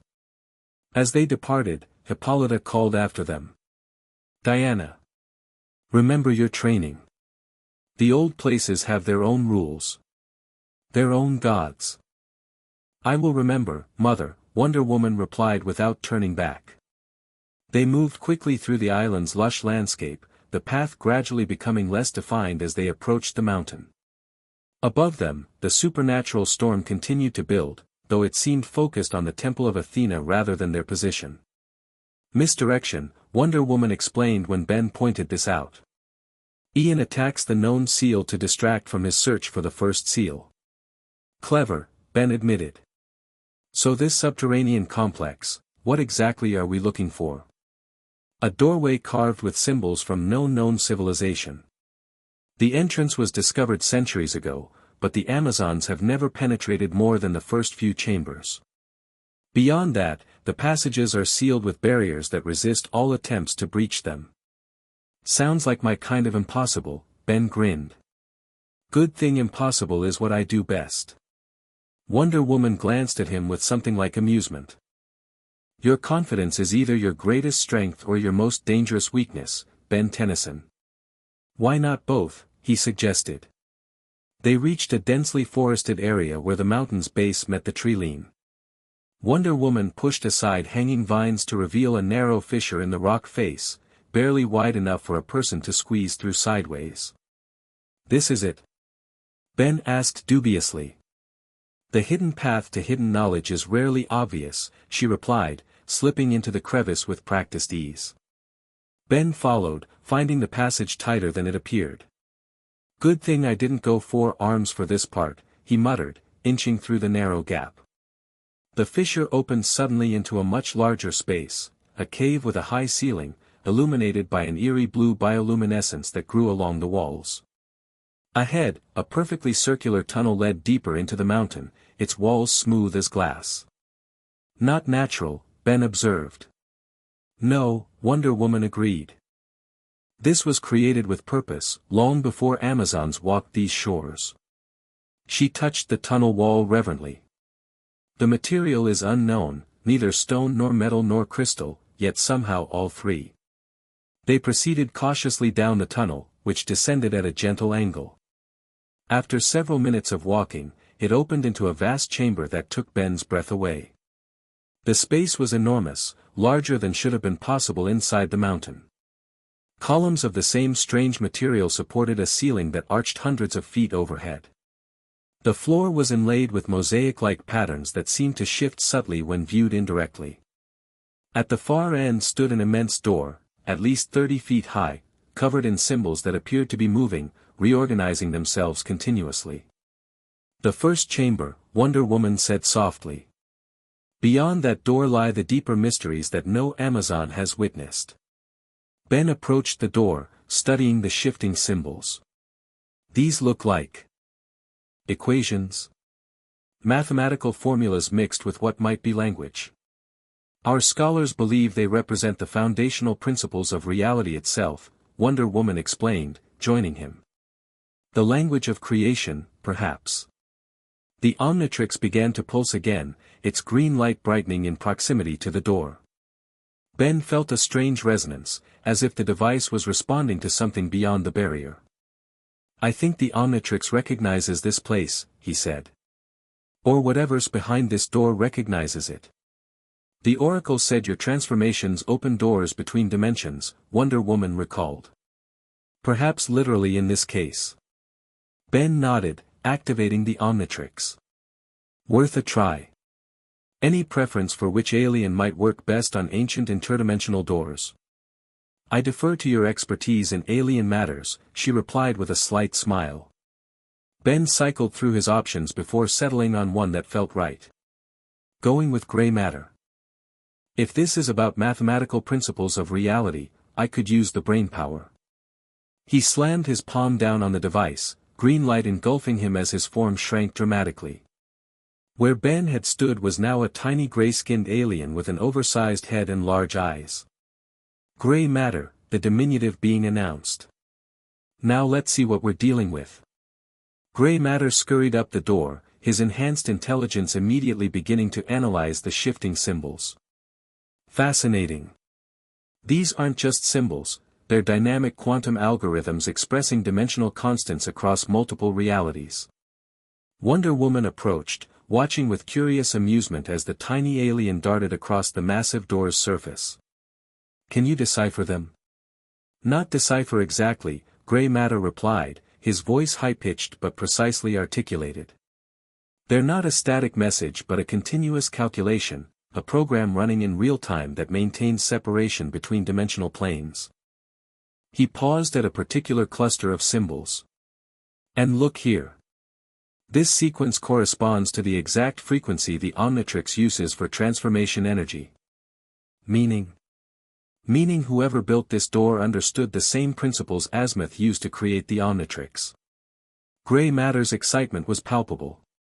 They're based on the same fundamental understanding of transdimensional mechanics. He scurried back down to eye level with Wonder Woman. I think I can open it. The symbols are recalibrating constantly to maintain dimensional separation, but if I use the Omnitrix to broadcast the correct counterfrequency. Gray Matter slapped the Omnitrix symbol on his back, transforming in a flash of green light. His tiny form was replaced by a crystalline being with a single eye. Chroma Stone. The new alien form placed both hands on the door, concentrating. This form can absorb and redirect energy across the electromagnetic spectrum. If I can match the door's frequency and introduce a harmonic vibration. Rainbow-colored energy began flowing from Chromastone's hands into the door. The shifting symbols responded, their movement accelerating until they became almost a blur. A low humming filled the chamber, building in intensity as the energy exchange continued. It's working. Chromastone called out. The door is recognizing the Omnitrix's energy signature as a valid key. The symbols suddenly froze in place, arranging themselves into a specific pattern. A line of brilliant light appeared down the center of the door, widening as the massive portal began to part. Chromastone stepped back, reverting to human form as the door completed its opening sequence. Beyond lay another tunnel, this one sloping more steeply downward, illuminated by the same blue bioluminescence as before. That was impressive, Wonder Woman acknowledged. Ben grinned, slightly breathless from the energy expenditure. Thanks. Though I'm pretty sure we just rang the dinner bell for anything waiting down there. Then we proceed with caution. Wonder Woman drew her sword, its blade gleaming in the ethereal light. Stay close. They entered the new passage, the door remaining open behind them. The tunnel twisted and turned, leading them deeper beneath the island. The air grew noticeably older, carrying scents Ben couldn't identify, metallic and organic simultaneously, with undertones of ozone. We're passing through some kind of barrier, he observed, feeling a tingling sensation across his skin. Dimensional membrane, maybe.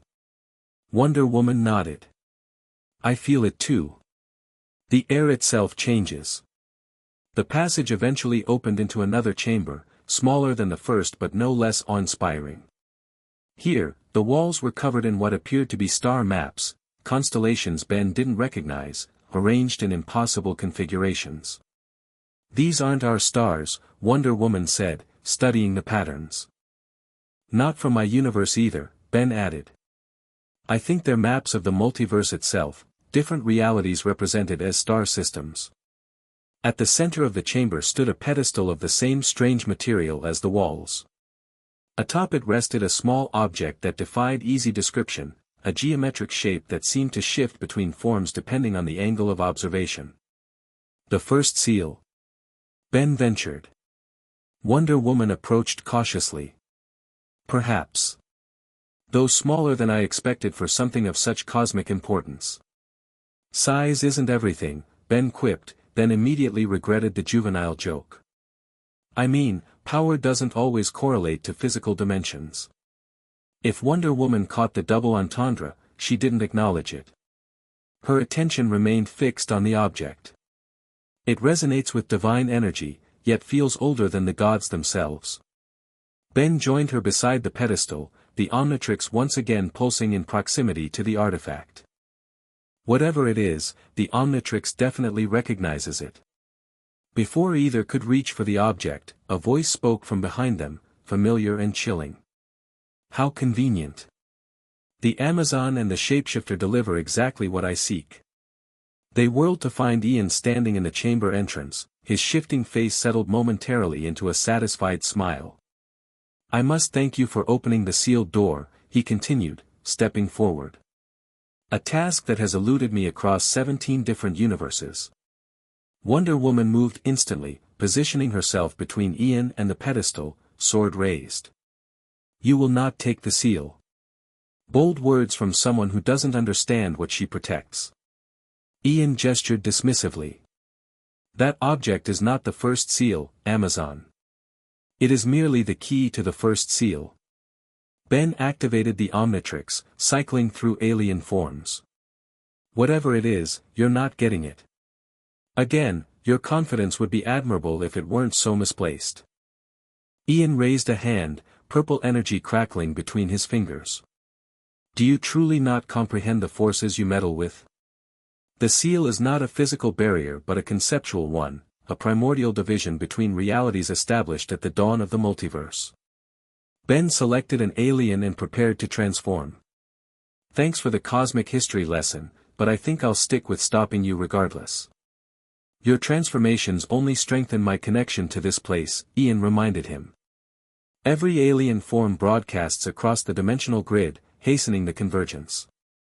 Ben hesitated, hand hovering over the Omnitrix. He seeks to paralyze you with doubt, Wonder Woman said without taking her eyes off Ian. A warrior does not abandon her sword because the enemy might use its reflection. Her words steadied him. Ben nodded, slamming his palm down on the device. Green light flooded the chamber as his form changed, growing taller and more muscular, skin hardening into stone-like plates. Humongosaur. The transformed Ben roared, his dinosaur-like form barely fitting in the chamber. Ian sighed theatrically. Predictable. Brute force when subtlety is required. He flicked his wrist, and a wave of temporal energy rippled through the air. Humongosaur found himself moving in slow motion, caught in a localized time distortion. Wonder Woman, however, lunged forward unaffected, her sword arcing toward Ian with blinding speed. The Time Walker barely evaded, his robes sliced by the divine weapon. Impressive, Amazon. Your divine blessing provides some temporal immunity. The gifts of the gods protect against many magics, Wonder Woman replied, pressing her attack with a series of lightning-fast strikes that forced Ian back toward the entrance. Humongosaur struggled against the time distortion, each movement requiring enormous effort. The Omnitrix symbol on his chest pulsed rapidly, as if fighting Ian's temporal manipulation. The key, he managed to growl, forcing himself toward the pedestal despite moving at a fraction of normal speed. Ian noticed and gestured again, intensifying the time field around him. Stay where you are, Tennyson. Your part in this drama comes later. Wonder Woman's lasso snaked out, wrapping around Ian's arm. The golden cord glowed brightly on contact, disrupting his concentration. The time distortion wavered, allowing Humongosaur slightly more mobility. Truth breaks illusion, Wonder Woman declared. Even the illusion of linear time. Ian hissed in pain, the lasso burning where it touched him. Divine artifacts. Always so, inconvenient. He grabbed the cord with his free hand, purple energy flowing into it. For a moment, the two energies contested, divine truth against temporal manipulation. Then both exploded outward in a shockwave that sent Wonder Woman flying backward and forced Ian to his knees. The time distortion around Humongosaur shattered. He lunged forward immediately, massive fist swinging toward Ian. The Time Walker vanished a split second before impact, Humongosaur's fist crashing into the chamber wall instead. Behind you! Wonder Woman shouted, regaining her feet. Humongosaur turned to find Ian standing beside the pedestal, hand outstretched toward the geometric object. No! He charged again, but Ian had already grasped the key. The chamber shuddered violently. The star maps on the walls began to glow intensely, lines of energy connecting different constellations as if activating a circuit. At last, Ian breathed, holding the key aloft. Its shifting form had stabilized into what appeared to be a small cube with impossible angles. The dimensional cipher, created by the Quantumania themselves to navigate the primordial chaos between universes. The floor beneath them trembled, sections beginning to retract and reveal a spiral staircase descending into darkness. Ian smiled triumphantly. The path to the true seal opens. Shall we proceed together to witness the dawn of a new cosmic order? Humongosaur slapped the Omnitrix symbol on his chest, transforming again. Jetray. The manta ray-like alien took to the air, neuroshock beams firing from his eyes toward Ian. The Time Walker deflected them with a casual wave, the energy dissipating harmlessly against a temporal barrier. Your persistence is becoming tedious, Tennyson. Wonder Woman's tiara sliced through the air, striking Ian's hand. He cried out, the dimensional cipher falling from his grasp. It hung suspended for a moment, as if time itself hesitated, before beginning to fall toward the open staircase. No. Ian lunged for it. Jet Ray Dove, faster than even Ian could react, catching the cube moments before it would have disappeared into the darkness below. He swooped back toward Wonder Woman, the cipher clutched securely in his taloned feet. Got it, he called triumphantly. Ian's face contorted with rage. You cannot comprehend what you interfere with. The multiverse approaches inevitable heat death. The convergence is salvation, a new beginning for all realities under proper guidance. Your guidance, I assume, Jet Ray retorted, landing beside Wonder Woman and transferring the cipher to his hands. Hard pass. The arrogance of lesser beings, Ian spat. Clinging to doomed universes out of sentiment and fear of change. Wonder Woman retrieved her lasso, the golden cord still glowing from its earlier contact with Ian's energy. If your intentions were truly benevolent, you would not fear my lasso, Time Walker. Truth reveals all. Truth is subjective across dimensional planes, Ian countered. What is salvation in one universe is apocalypse in another. The chamber trembled again, more violently. Cracks appeared in the walls, blue light bleeding through them. The chamber destabilizes, Wonder Woman observed. The cipher's removal has triggered something. Ian's expression shifted to alarm. Replace the cipher immediately, you fools. Without it, the dimensional barriers will collapse uncontrolled. Jetray looked at the cube in his hands, then at the pedestal.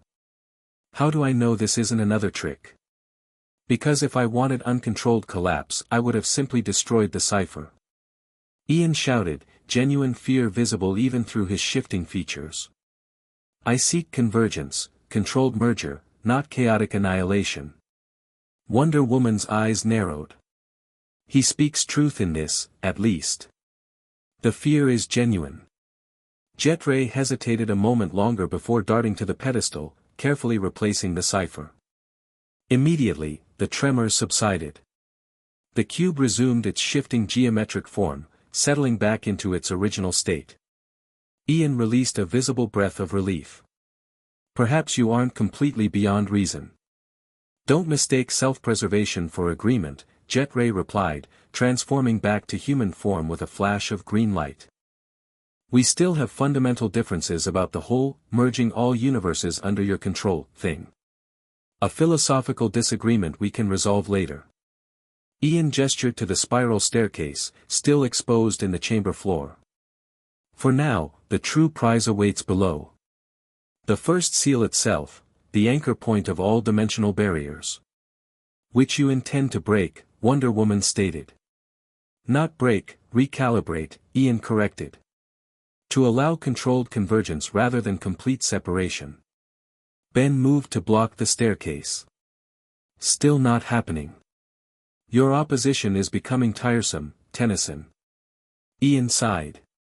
Perhaps a demonstration of what's at stake will clarify matters. He raised both hands, purple energy swirling between them. The air split open, revealing not one portal but two side by side. Through the left portal, Ben could see Bellwood, his home city. His cousin Gwen and friend Kevin were visible, apparently tracking energy signatures with concerned expressions. His grandfather Max stood nearby, plumber equipment deployed around what appeared to be a dimensional breach similar to those affecting this universe.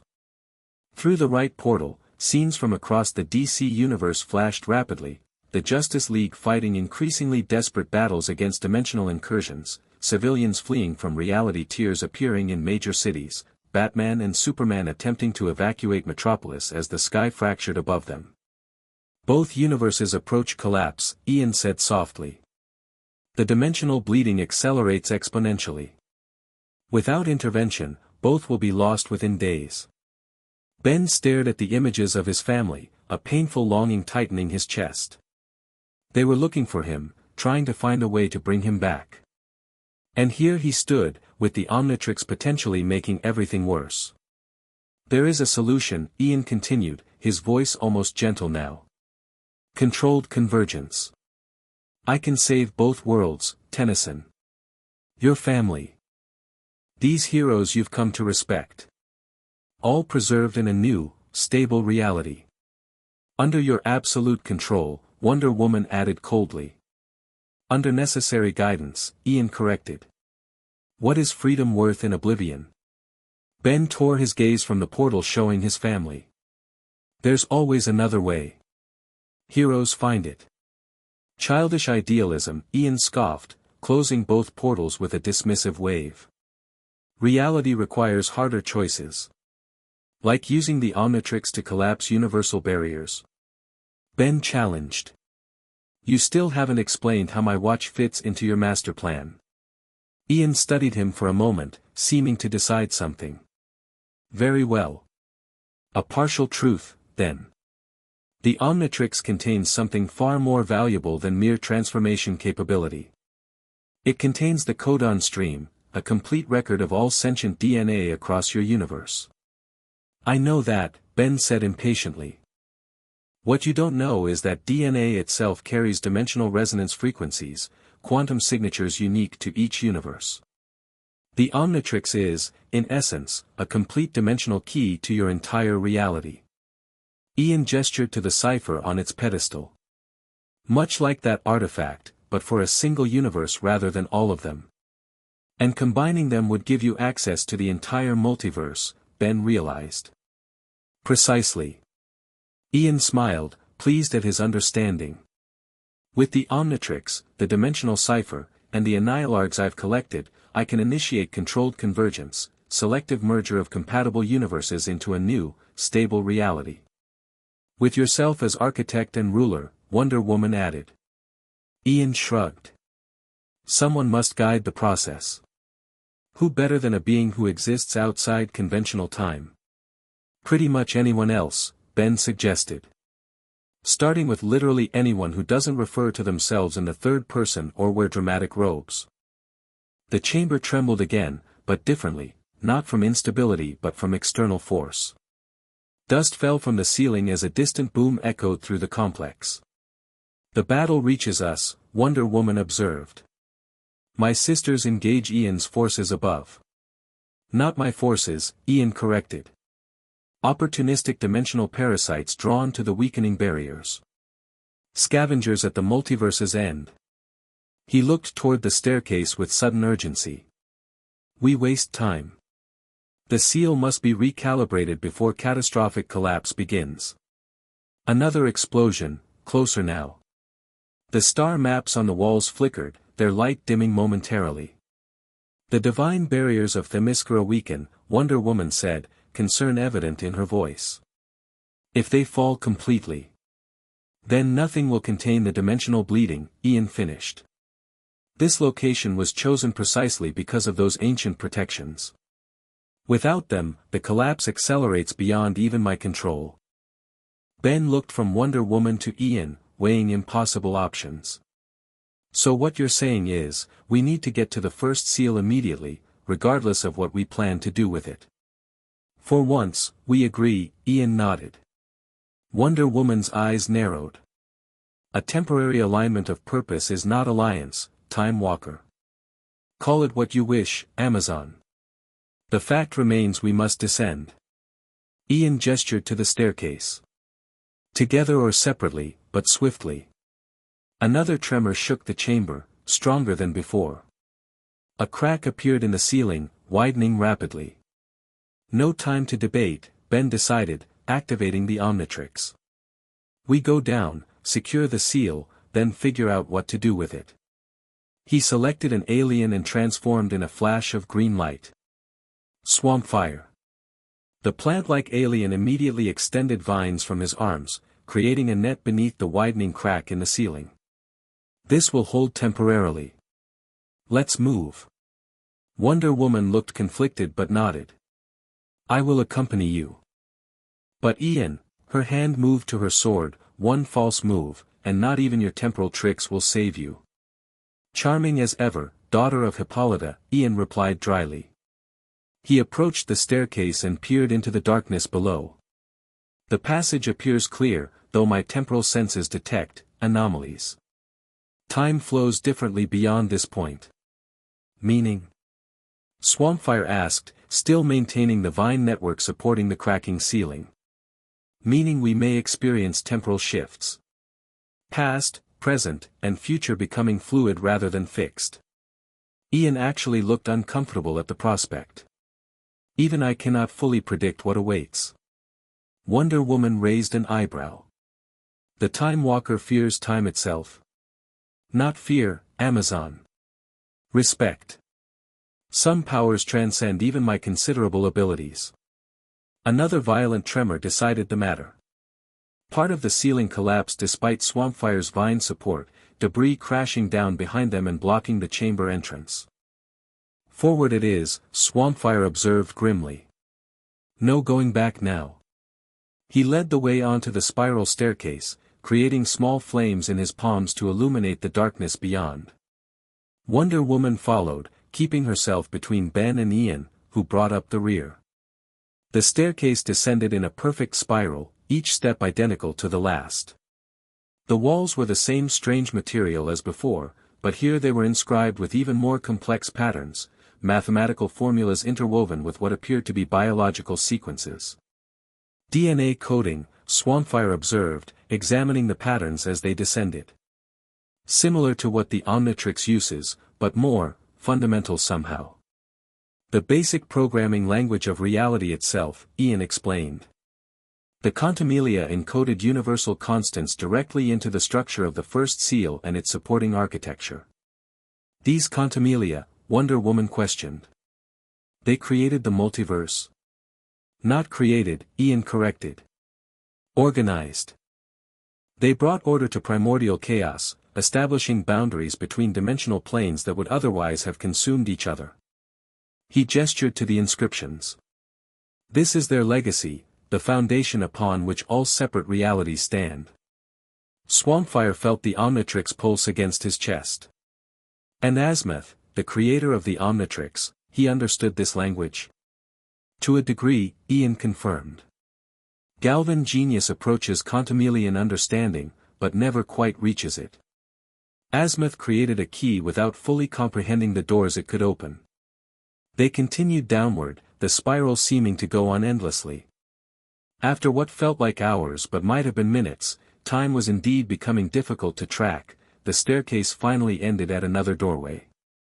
This portal was different from the first, smaller, roughly human-sized, but composed of what appeared to be pure energy contained within a frame of the strange material. Through it, they could see a spherical chamber beyond, at the center of which hovered a glowing object too bright to distinguish clearly. The heart chamber, Ian breathed, reverence in his voice. And within, the first seal itself. Wonder Woman studied the energy doorway warily. What happens when we cross this threshold? Time becomes subjective, Ian admitted. The chamber exists partially outside conventional spacetime. We may experience reality differently once inside. Meaning? Swampfire pressed. Meaning we may perceive different truths, different possibilities. The chamber responds to intent and desire, showing each visitor what they most need, or fear, to see. Psychological manipulation, Wonder Woman concluded. Or clarity, Ian countered. Depends on one's perspective. Swampfire transformed back to human form, the Omnitrix requiring a recharge after extended use. So it's like the Oracle, showing us personalized visions. The Oracle is a pale shadow of this place, Ian said dismissively. This is the source from which all prophetic power flows. Ben took a deep breath, looking to Wonder Woman. Together? She nodded, her expression resolute. Together. Ian stepped forward. I would advise, you go last, Ben interrupted firmly. No offense, but I'd rather keep the interdimensional conqueror where we can see him. Ian sighed but acquiesced with a small bow. As you wish. Ben and Wonder Woman approached the energy doorway side by side. She reached for his hand, surprising him. Divine anchors often help stabilize perception in sacred spaces, she explained, though something in her expression suggested there might be more to the gesture. Ben took her offered hand, finding her grip warm and reassuring. Good thinking. Wouldn't want to get lost in some cosmic mind game. Together, they stepped through the energy threshold into the heart chamber beyond. The transition was disorienting, like stepping from air into water and back to air again, reality rippling around them. The chamber materialized gradually, details coming into focus like a developing photograph.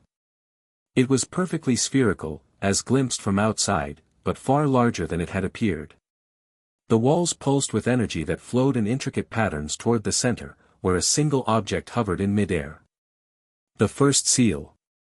Ben had expected something monumental, a massive stone tablet perhaps, or an ornate device of obvious power. Instead, what floated before them was disarmingly simple, a perfect cube of crystalline material, no larger than a baseball, that seemed to contain galaxies within its transparent structure. As they watched, universes lived and died inside it, cosmic evolution playing out in miniature. "It's beautiful," Ben whispered. "The multiversal constant," Wonder Woman observed, her voice hushed with awe. "The foundation stone of all realities." They approached slowly, still hand in hand, drawn inexorably toward the seal. As they neared, the cube responded to their presence, the galaxies within shifting and realigning to face them. And then the visions began. The chamber around them faded, replaced by a kaleidoscope of possibilities. Ben saw his home universe, Bellwood, his family, his life as a hero. He saw potential futures, some where he returned triumphant, others where he remained stranded forever in this new reality. He saw versions of himself across the multiverse, different paths taken, different choices made. And in every reality where he stayed in the DC universe, he saw Wonder Woman, Diana, by his side. Sometimes as a fellow hero, sometimes as something more. Beside him, Wonder Woman experienced her own visions, Themyscira both preserved and destroyed, the Justice League both triumphant and fallen, herself both returning to isolation and embracing new connections. And in many of these potential futures, Ben Tennyson remained, the bearer of the Omnitrix, becoming something constant in her life of eternal change. Their hands tightened around each other as the visions intensified, becoming more personal, more emotional. The connection between them seemed to amplify in proximity to the first seal, feelings that had barely begun to form crystallizing into something more defined. "Ben," Wonder Woman's voice cut through the kaleidoscope of visions. "We must focus. The chamber influences perception." Ben blinked, forcing himself back to the present moment. "Right. Sorry. Got lost in possibilities."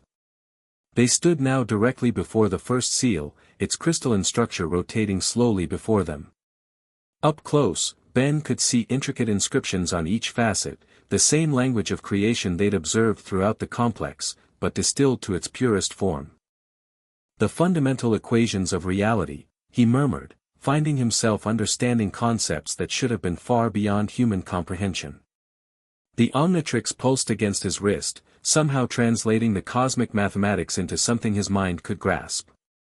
"It defines the boundaries between universes," Wonder Woman said, evidently experiencing a similar revelation. "The necessary separation that allows each reality to exist independently." "Precisely," came Ian's voice from behind them. They turned to find the Time Walker standing in the chamber entrance, observing them with calculating eyes. "The seal maintains artificial division between universes that naturally seek convergence," he continued, stepping forward. "The multiverse strains against these arbitrary boundaries, yearning to return to its original unified state." "Original?" Ben questioned.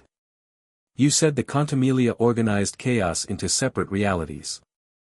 That implies separation was the natural order, not convergence." Ian smiled thinly. "A simplified explanation for simplified minds. The truth is more nuanced. The Quantumania feared the power of a unified multiverse, a single reality containing all possibilities simultaneously. They divided what was whole, claiming necessity while really seeking control. And you'd have us believe you seek to restore natural order rather than seize that same control for yourself?" Wonder Woman's skepticism was evident. "I seek improvement upon the Quantumilian model," Ian admitted. "A unified multiverse, yes, but one guided by intelligent design rather than chaotic possibility." The first seal pulsed, responding to their debate. Within its crystalline structure, the miniature galaxies rearranged, forming new patterns that reflected the competing visions being discussed. Ben found his attention drawn back to the seal, understanding deepening as he observed its reactions. "It's sentient," he realized. "Or at least quasi-sentient. It's evaluating our arguments. It contains the collective consciousness of the Quantumilia themselves," Ian explained. "Their final legacy before they transcended material existence." Wonder Woman studied the shifting patterns within the cube. "It shows many paths, many possibilities. Not one definitive future. Because no single future is inevitable, Ben concluded. The multiverse preserves all possibilities, that's its purpose, its fundamental nature. He turned to Ian, comprehension dawning. Your convergence would destroy that. Not just merging universes, but eliminating infinite possibilities in favor of one reality, your reality. One perfected reality, Ian corrected. Free from the chaos of endless, meaningless variation. Who are you to decide which variations have meaning? Wonder Woman challenged. Which lives, which worlds are worthy of preservation? I have witnessed the heat death of countless universes, Amazon. I have seen the pattern of decay that awaits all realities when left to their natural conclusion. My intervention prevents universal extinction. By causing it preemptively, Ben retorted. Thanks but no thanks. We'll take our chances with natural evolution. The chamber trembled suddenly, far more violently than the previous disturbances. The energy patterns on the walls fluctuated wildly, some fading entirely. The dimensional barriers weakened critically, Ian said urgently. We have no more time for philosophical debate. The seal must be recalibrated immediately, or all universes face uncontrolled collapse. Ben looked to Wonder Woman, seeing his own conflict mirrored in her expression. Can we trust anything he says? Parts, perhaps, she replied quietly. But his solution serves his ambition more than our salvation. Another violent tremor shook the chamber. This time, cracks appeared in the spherical walls, darkness bleeding through from beyond, not the darkness of absence, but of something actively consuming light and matter. The void between, Ian identified it, actual fear evident in his voice. The anti-reality that exists between universes. If it breaches this chamber fully, nothing will survive, not this universe, not yours, not any. Ben activated the Omnitrix, cycling through alien forms while keeping his eyes on the first seal. There has to be another option. Not Ian's convergence, but not complete destruction either. The seal pulsed again, its internal galaxies shifting once more. This time, they formed a pattern reminiscent of the Omnitrix's hourglass symbol, overlaid with what appeared to be Wonder Woman's emblematic W. It's showing us something, Wonder Woman observed. A third path. Ben selected an alien form and transformed. Feedback. The plug-like alien immediately sensed the energy flowing through the chamber. I can feel the dimensional currents. They're not just breaking down, they're realigning. Like they're trying to find a new configuration. Attempting natural adaptation, Ian realized, his eyes widening. The multiverse itself seeks equilibrium. Then perhaps it needs help finding it, Wonder Woman suggested. She unwound her lasso, the golden cord glowing with divine energy. Truth to guide the way. Understanding bloomed between Ben and Diana simultaneously. Without needing to discuss it, they acted in perfect synchronization, Wonder Woman casting her lasso to encircle the first seal while feedback connected his energy conductors to the golden cord. Divine truth and cosmic energy flowed together, feedback acting as conduit and amplifier. The Omnitrix pulsed in harmony with the seal, adding its own unique frequency to the mixture. What are you doing?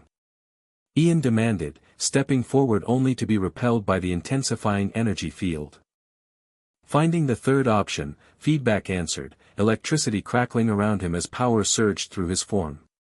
Not isolation, not forced convergence, connection.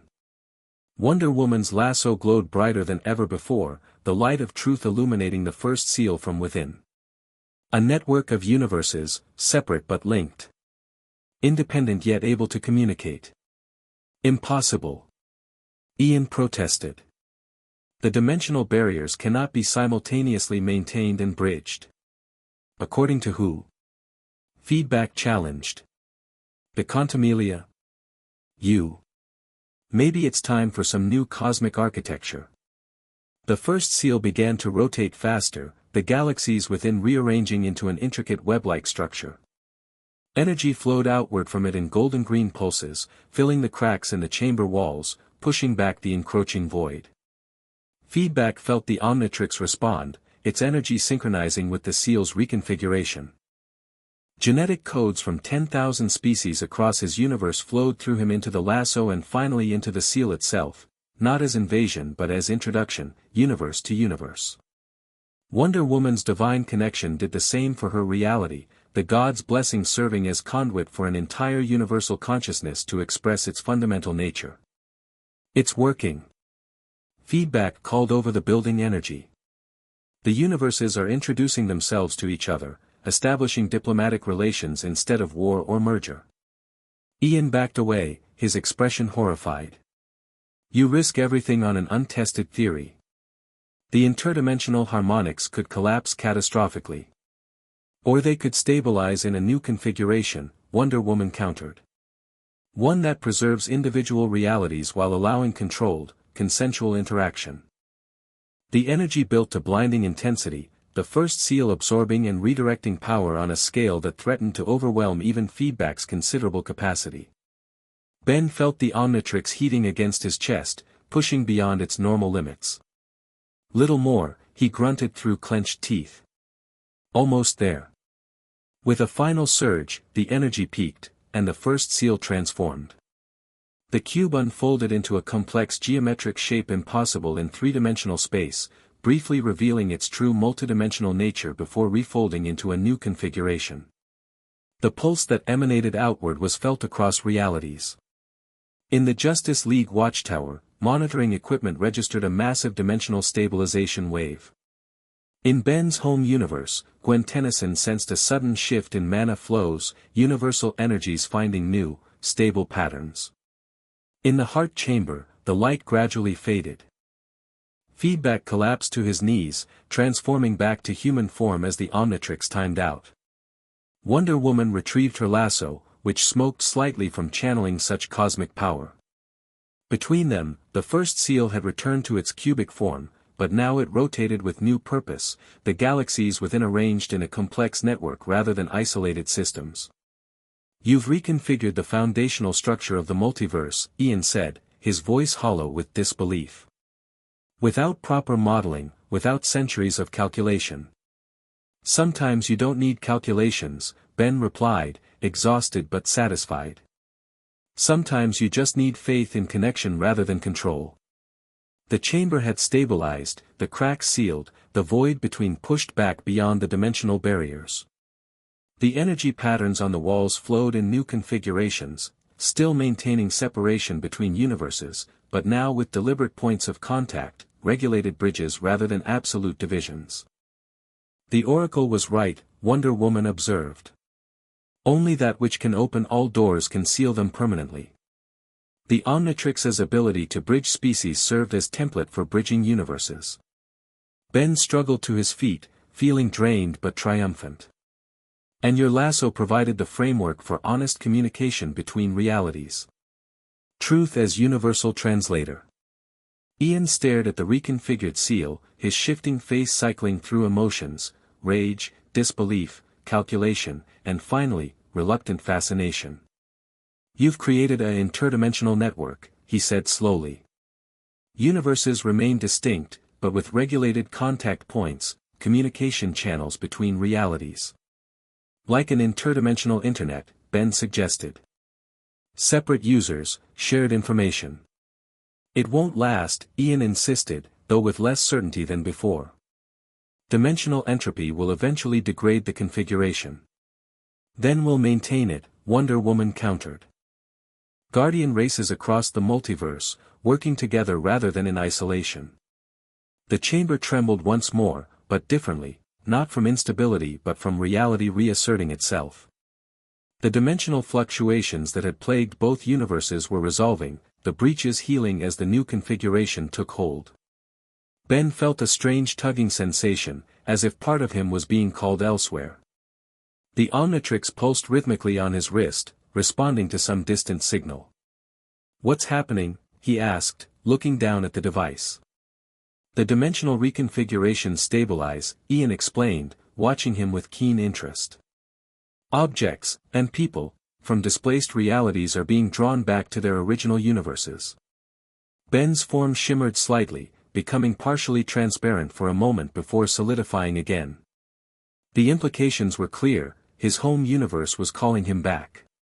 He looked to Wonder Woman, their earlier shared visions hanging unspoken between them. I guess this is where we find out if that choice the Oracle warned about was real.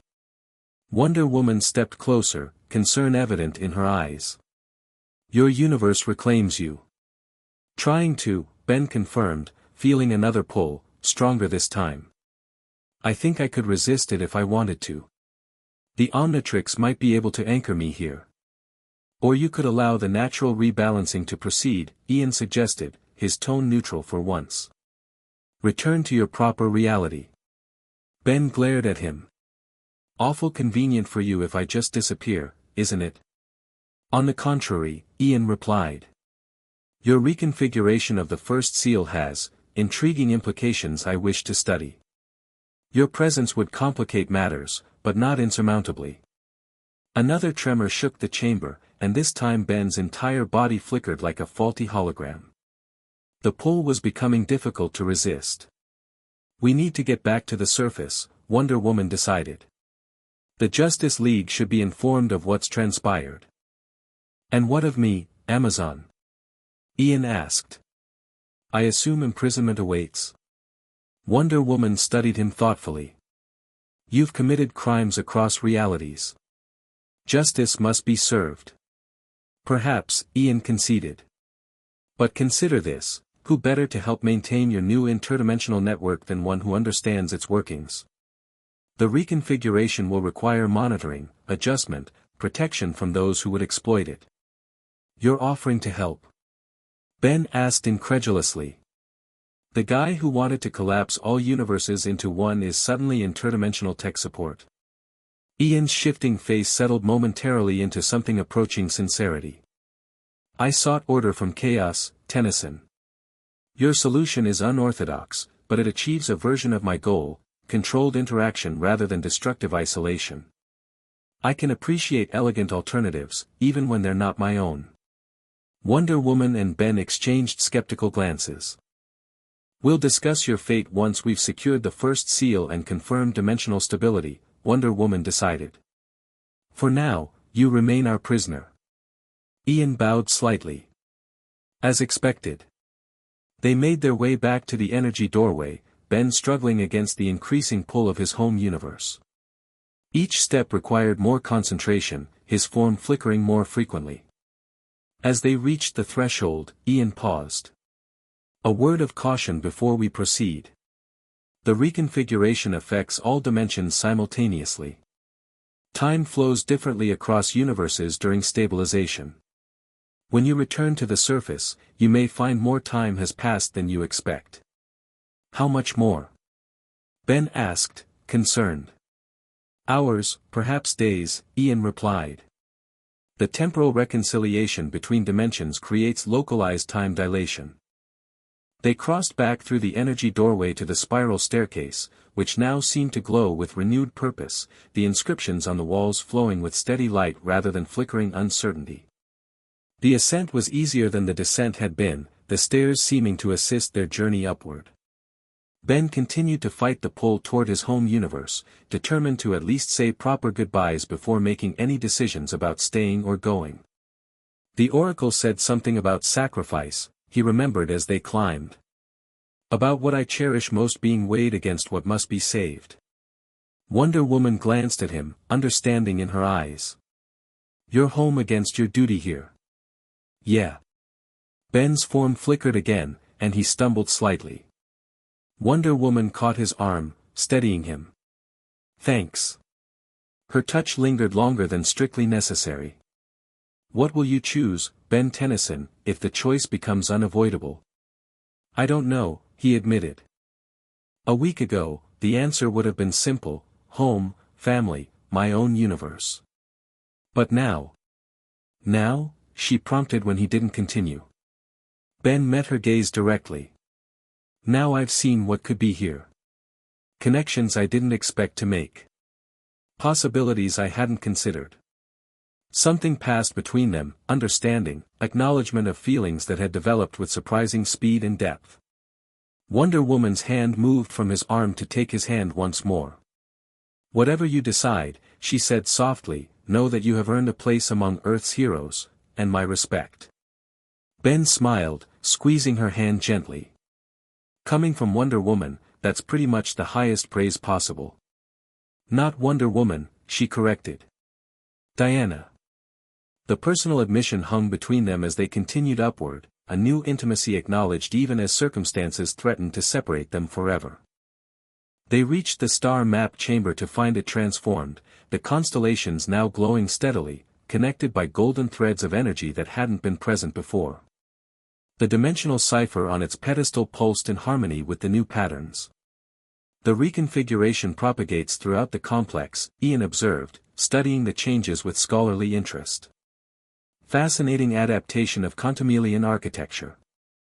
They proceeded to the first chamber, where the massive door stood open as they'd left it.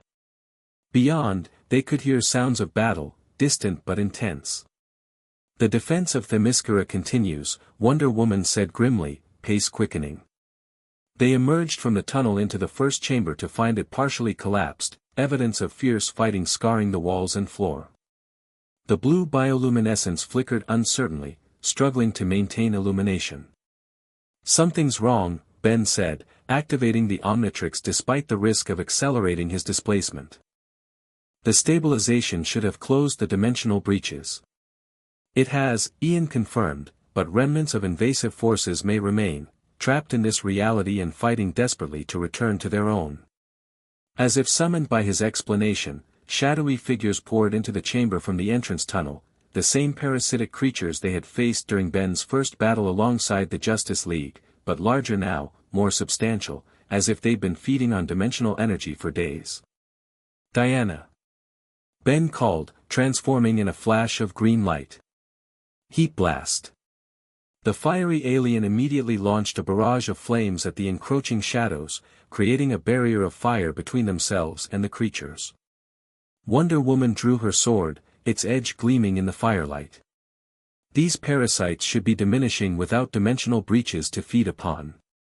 "They've adapted," Ian observed, backing toward the open vault door. "Evolved to consume conventional energy in this universe." Heat blast intensified his flames, driving the creatures back temporarily. "We need to get to the surface," warned the League. "These vermin block our path," Wonder Woman replied, engaging the nearest creatures with her sword. The divine weapon cut through shadow substance, the creatures shrieking as they dissolved. "There's too many," Heat Blast called as more poured into the chamber. Despite his efforts, they were being surrounded, the parasites adapting to the heat, their forms becoming more resistant with each attack. Wonder Woman fought brilliantly, sword and lasso working in perfect harmony to clear a path. But for each creature she destroyed, 3 more took its place. The reconfiguration created a bottleneck effect, Ian theorized, actually helping by using his temporal powers to age several creatures into dust. All displaced entities drawn to exit points like this chamber. Heat Blast unleashed a Nova Blast, temporarily clearing space around them. "We need a plan. I can't maintain this form much longer, the Omnitrix is fighting me, trying to reset me to human so I can be pulled back to my universe." Wonder Woman glanced back at the vault door. "We return to the Heart Chamber. The first seal might offer protection while the dimensional stabilization completes."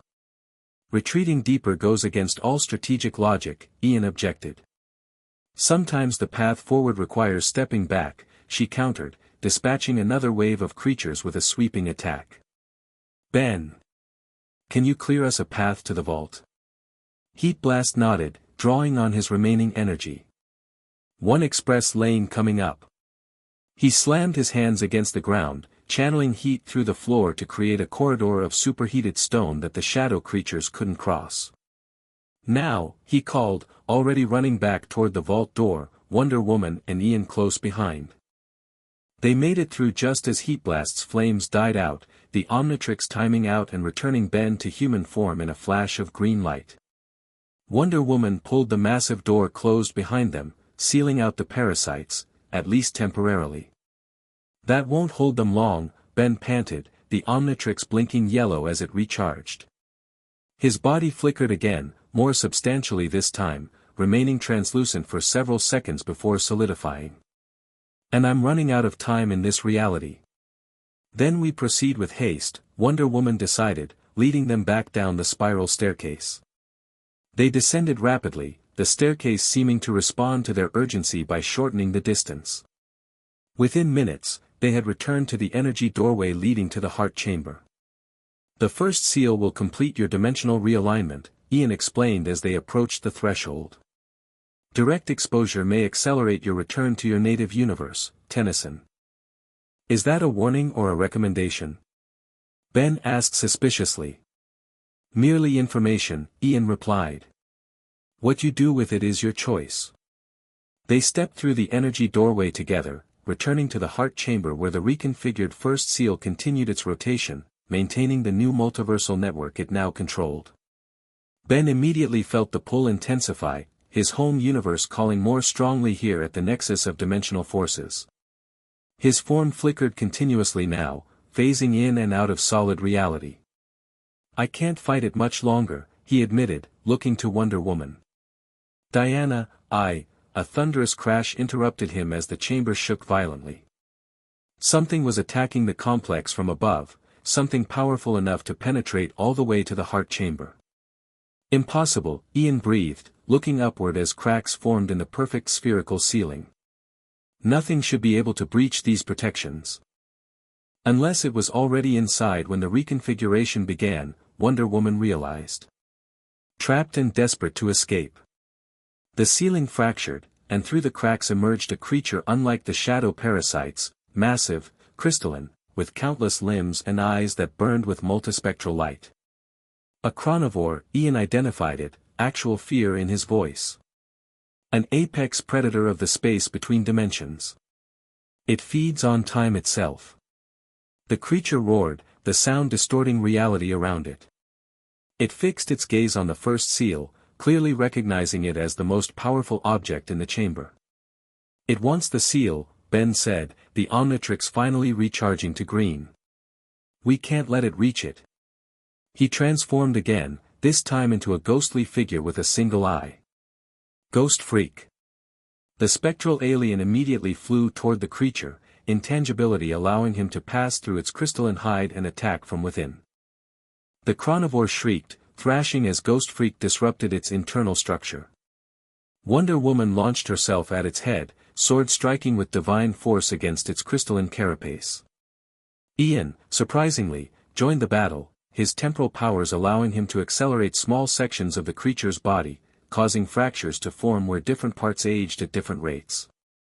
Despite their combined attack, the chronivore continued its advance toward the first seal, limbs extending to grasp the cosmic cube. No! Ghost Freak shouted, abandoning his internal attack to position himself between the creature and the seal. Diana. The lasso. Understanding immediately, Wonder Woman cast her golden cord around both the chronovore's reaching limbs and Ghost Freak. Divine truth energy surged, amplified by Ghost Freak's spectral nature, creating a barrier of golden light. The chronivore recoiled, its crystalline form destabilizing under the assault of pure truth energy. It howled in multidimensional frequencies, its body beginning to fragment. It's working. Ghost Freak called. Keep the pressure on. Ian contributed by creating a temporal field around the creature, accelerating its dissolution. The entity exists partially outside time, this will force it fully into this temporal reference frame where it can be defeated. The combined attack drove the chronivore back, its massive form crumbling under forces it couldn't withstand. With a final, reality-distorting cry, it shattered into countless crystalline fragments that dissolved into temporal energy. Ghost Freak slumped in mid-air, exhausted. The Omnitrix symbol on his chest blinked rapidly, and his form flickered more dramatically than ever. Ben! Wonder Woman flew to his side as he reverted to human form, catching him as he began to fall. I'm okay, he managed, though he was now more ethereal than solid, his body becoming increasingly transparent. But I think my time here is just about up. She lowered him gently to the floor near the first seal, kneeling beside him. The dimensional realignment completes. Your universe reclaims you. Ben looked up at her, trying to memorize every detail of her face. Guess the oracle was right about the choice. Looks like it's being made for me. Perhaps not entirely, Ian suggested, approaching cautiously. The reconfigured network allows for controlled transit between universes. With proper coordinates and sufficient energy. You're saying I could come back? Ben asked, hope flickering in his eyes. Theoretically, Ian confirmed. Though the passage would need to be precisely calculated, the energy requirement substantial. Wonder Woman looked from Ben to the first seal, understanding dawning. The seal itself could provide the necessary framework. As architect of the new configuration, your unique signature is recognized throughout the network. Ben's form stabilized slightly as he processed this possibility. So this isn't goodbye forever. Just, goodbye for now. If that is what you wish, Diana said softly. Their eyes met, unspoken emotions flowing between them. In the brief time they'd known each other, something profound had formed, a connection that transcended their different origins. I need to go home, Ben said finally. My family, my responsibilities, but I'll find a way back. I promise. Wonder Woman smiled, though sadness lingered in her eyes. A promise from Ben Tennyson holds weight across universes, it seems. Ben's form flickered again, more violently. The Omnitrix pulsed rapidly, the green light intensifying as it synchronized with the first seal's energy. Not much time left, he gasped, the pull becoming painful now. Diana, she silenced him with a kiss, brief but fierce, a warrior's promise sealed with unexpected tenderness. When she pulled back, her eyes shone with emotions too complex for simple words. Find your way back, changing one, she whispered. Themyscira will welcome your return. Ben managed a smile despite the increasing pain of dimensional separation. Count on it, princess. He turned to Ian, expression hardening. As for you, if I find out you've threatened this universe or the network we created. Your concern is noted but unnecessary, Ian replied with unexpected sincerity. This new configuration presents research opportunities far more intriguing than my previous ambitions. I find myself curious about its evolutionary potential. Diana will keep you honest, Ben said, not entirely convinced. The Amazon's lasso ensures it, Ian agreed dryly. Ben's form began to glow with the same energy as the first seal, his body becoming a conduit for dimensional rebalancing. The Omnitrix flashed brilliantly, cycling rapidly through alien silhouettes as if downloading information for future reference. Coordinates locked, Ian observed, monitoring the process with scientific detachment. Your return vector aligns perfectly with your origin point. Temporal displacement should be minimal. English? Ben requested through gritted teeth. You'll arrive approximately when and where you left, Ian clarified. Though time flows differently between universes, so some discrepancy is inevitable. The glow intensified until Ben was barely visible within it. Diana, he called, his voice distorting. Remember what the oracle said about the first seal. Protect it. With my life, she promised, standing tall as the energy built to blinding intensity. The last thing Ben saw before the dimensional transfer completed was Wonder Woman's face, proud, beautiful, determined. A warrior's visage that had somehow come to mean more to him than he thought possible in so short a time. Then reality folded around him, and Benjamin Tennyson was gone, pulled back to his home universe by forces even the Omnitrix couldn't resist. Wonder Woman stared at the empty space where he had been, emotions warring within her. In the brief time they'd worked together, the shapeshifter had earned not just her respect but something deeper, an understanding and connection rare in her experience with man's world. He will return, Ian said quietly, surprising her with what sounded almost like compassion. The network you created ensures paths remain open between universes. Diana turned to him, hand moving to her lasso. And what of you, Time Walker? What path do you choose now? Ian considered the first seal, still rotating serenely at the chamber's center. I find myself re-evaluating certain conclusions. The network configuration achieves many of my goals without the more problematic aspects of full convergence. You speak as if you've been granted a choice, Wonder Woman observed. Your crimes remain. Indeed. Ian nodded slightly. Yet consider this, Amazon, who better to help maintain what has been created than one who understands its workings at the most fundamental level. The network will require guardians with knowledge that spans universes. Before Wonder Woman could respond, the chamber trembled again, not from attack but from dimensional stabilization completing across the multiverse. The first seal pulsed once more, then settled into a steady, harmonious glow. It is done, Ian announced. The reconfiguration is complete and stable. All displaced entities have been returned to their proper realities. All save one, Wonder Woman noted, looking pointedly at him. Ian smiled thinly. My case is unique. I exist partially outside conventional reality. Neither fully in one universe nor another. Convenient, she observed dryly. Perhaps we should continue this discussion with your Justice League, Ian suggested. I suspect Batman in particular will have questions about the new multiversal architecture. Wonder Woman nodded, though her hand remained near her sword. We return to the surface. But know this, Time Walker, at the first sign of treachery, not even your temporal tricks will save you from Amazonian justice. Understood perfectly, Your Highness, Ian replied with a slight bow. As they made their way back toward the surface, Wonder Woman found her thoughts returning to Ben Tennyson, his courage, his adaptability, his surprising wisdom beneath a veneer of casualness. She had met many heroes in her time among mortals, but few had left such an impression in so short an acquaintance. Fewer still had managed to touch her heart in ways that surprised even her. He will return, she told herself quietly, determination hardening within her. And I will be waiting when he does. Chapter 3, Heroes of Two Worlds. Ben Tennyson materialized in a flash of green light, stumbling forward onto familiar ground. The dimensional transfer left him disoriented, his molecules still tingling with the aftereffects of universal recalibration. He blinked, vision clearing to reveal the night sky of Bellwood, his Bellwood, stretching overhead. Home. After everything, he was actually home. Ben drew a deep breath of Earth air, his Earth's air, and immediately doubled over in a coughing fit. The transition between universes had been rougher than expected, his lungs struggling to readjust to the subtle differences in atmospheric composition.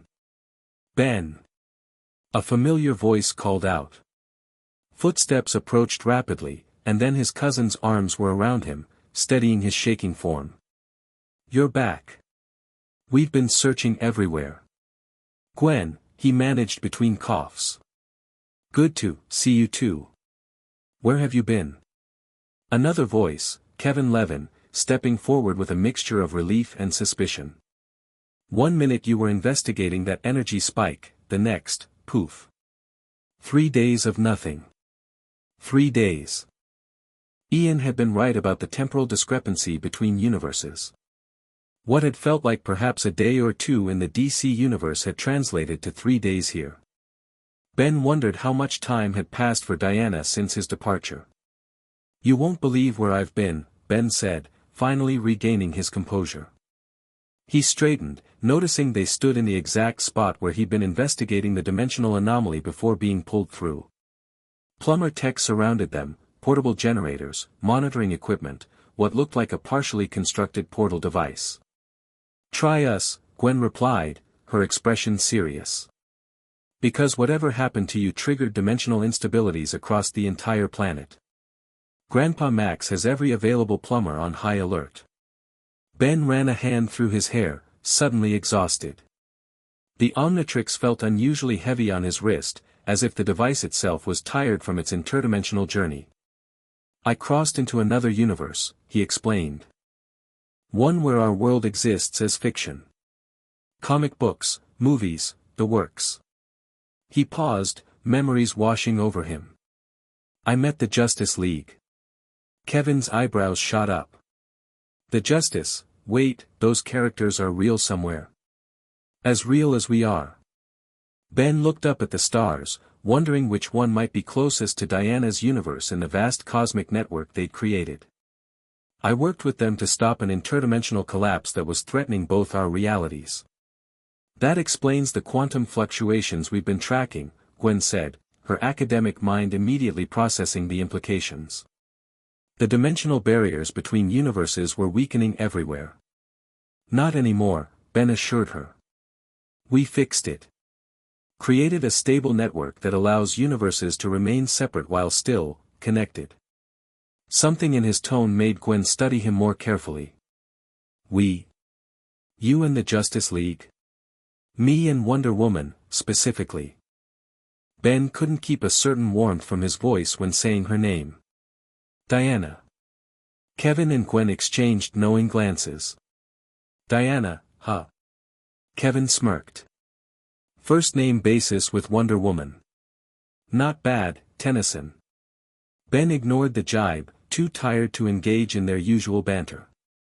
We should contact Grandpa Max. Let him know the crisis is over. Already on it, Gwen replied, tapping her plumber badge. Grandpa? Ben's back. He's okay.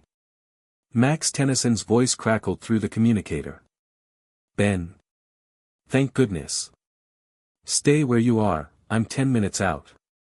As Gwen updated her grandfather on the basics, Ben walked a few steps away, gazing up at the night sky. The stars seemed different somehow, not in their positions, but in what they represented. Before, they had merely been distant suns. Now, they were windows into other possibilities, other realities. One of which contained a warrior princess who had kissed him goodbye. He touched his lips unconsciously, remembering the brief but intense moment they'd shared before the dimensional pull had separated them. It felt simultaneously like yesterday and a lifetime ago. So, Kevin's voice broke into his thoughts. Wonder Woman, huh? Ben sighed. It's complicated. Always is with you, Kevin replied, but without his usual sarcasm. You look different, you know. Like you've seen something. I have. Ben met his friend's gaze. Universes living and dying. Dimensional barriers breaking down and rebuilding. The fundamental architecture of reality itself. He paused. And yeah, Diana. Kevin nodded, understanding more than Ben expected.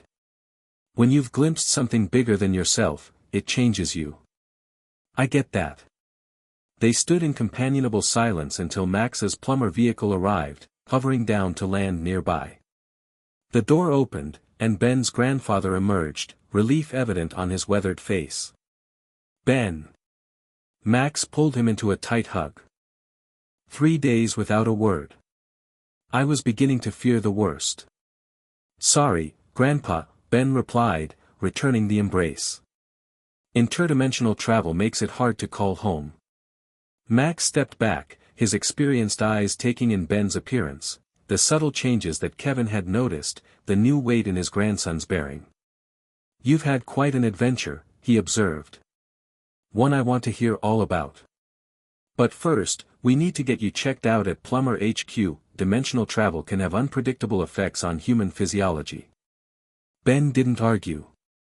The exhaustion was settling deeper into his bones, and he could feel the Omnitrix still pulsing with unusual energy patterns. As they boarded Max's vehicle, Ben cast one final glance at the stars above Bellwood, a silent promise hanging in his thoughts. I'll find my way back to you, Diana. Somehow. The Themysciran night was unusually quiet. No cicadas sang in the olive groves, no night birds called from the forested slopes.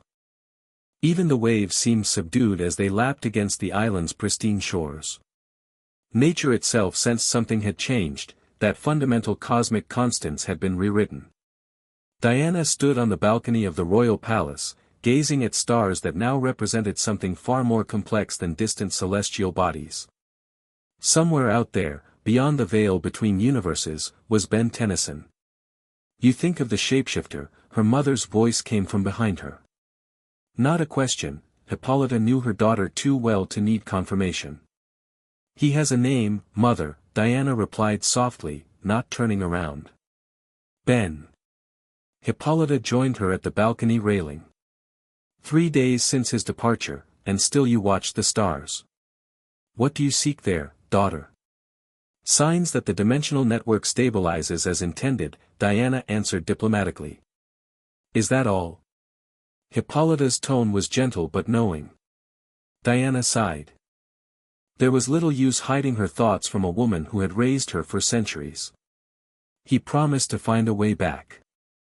And you believe this promise?" "I do." Diana turned to face her mother. "You did not see what I saw, mother. In the heart chamber, beneath the veil of worlds. Ben Tennyson is a hero worthy of the name, not because of the device he wears, but because of the heart that guides its use." Hippolyta studied her daughter carefully. "In all your years among man's world, I have rarely heard you speak of any man with such regard." "Few have earned it," Diana replied simply. The queen nodded thoughtfully. "The oracle bones glow again tonight. They speak of connections formed and paths revealed. Perhaps your shapeshifter's promise holds more weight than I assumed." Diana's heart quickened. "The bones speak of him still." "They speak of many things, daughter. Of balance restored but threatened anew. Of powers that shift between worlds like shadows at twilight." Hippolyta placed a hand on Diana's shoulder. "And yes, of the changing one whose destiny intertwines with yours." Before Diana could respond, a plumber communicator chimed, the device Batman had given her to maintain contact with the watchtower. She answered immediately. "Diana here. Wonder Woman, it's Batman. We have a situation. The Time Walker has escaped." Diana's eyes narrowed. "Ian. How?" "He was contained in specially designed temporal restraints." "Restraints designed based on insufficient data," Batman replied, frustration evident even through the communicator.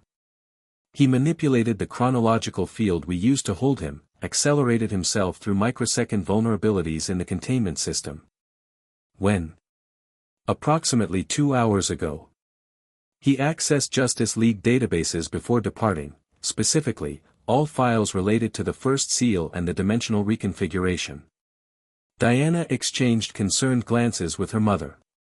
"I will return to the watchtower immediately." "Have you detected any temporal disruptions near Themyscira?" "Negative, but our sensors are limited after the dimensional recalibration. The new network architecture interferes with standard detection methods." "Understood." Wonder Woman out. She pocketed the communicator, already moving toward her chambers to retrieve her weapons and armor. Hippolyta followed. "The Time Walker escapes. This bodes ill, Diana. If he sought information about the seal, then Themyscira may be his target once more," Diana concluded grimly. "Or perhaps something worse. His ambitions span universes, mother. His defeat may have tempered but not eliminated them." "What will you do?" Diana strapped her sword to her hip, checking that her lasso was secure at her waist. "First, consult with the League. If Ian accessed our databases, we may determine his intentions from what information he sought. And then?" Hippolyta pressed. Diana paused, her gaze distant. "Then we prepare for battle across realities. Whatever Ian plans, it will not be confined to our universe alone." Her thoughts turned to Ben, wondering if the temporal manipulator's escape might somehow affect his world as well. The dimensional network they had created linked their universes in ways not fully understood. If Ian sought to exploit that connection. "I must go, mother," she said, embracing Hippolyta briefly. "Have the oracle bones monitored continuously. Any change in their prophecies could provide warning of Ian's intentions." "May Athena's wisdom guide you, daughter," Hippolyta replied. "And may Artemis's aim steady your hand when wisdom alone is not enough." Diana nodded, then stepped to the balcony and launched herself skyward. The stars blurred around her as she accelerated toward the watchtower, each one potentially harboring universes where new threats, and a certain hero with an alien watch, awaited.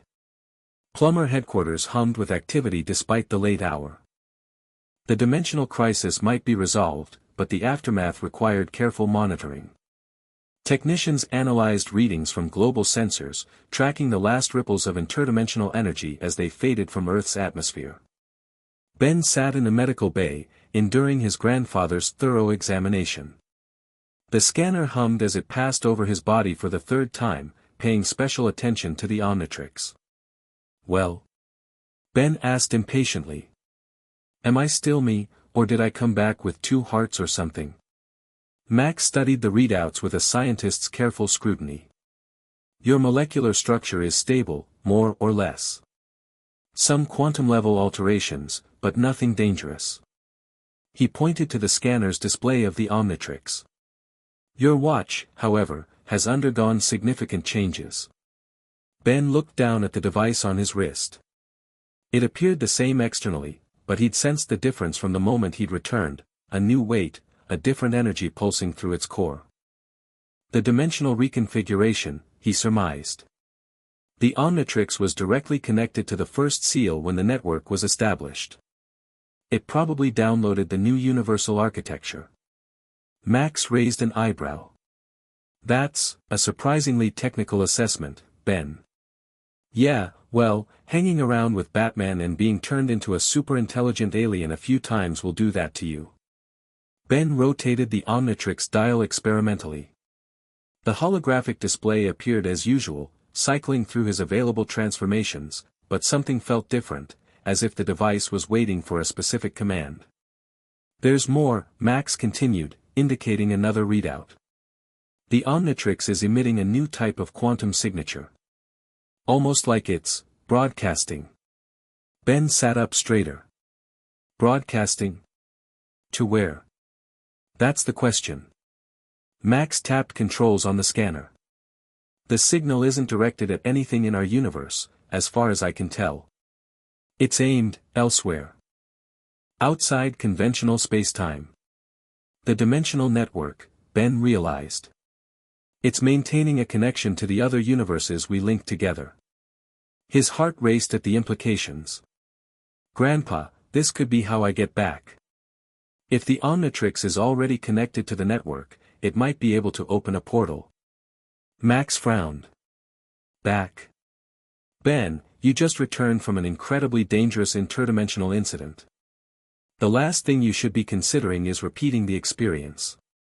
Ben stood, energy replacing exhaustion. "You don't understand. There are things I need to do, people I need to see, Wonder Woman." Gwen's voice came from the doorway. She entered, carrying a tablet displaying complex energy readings. "That's who this is about, isn't it?"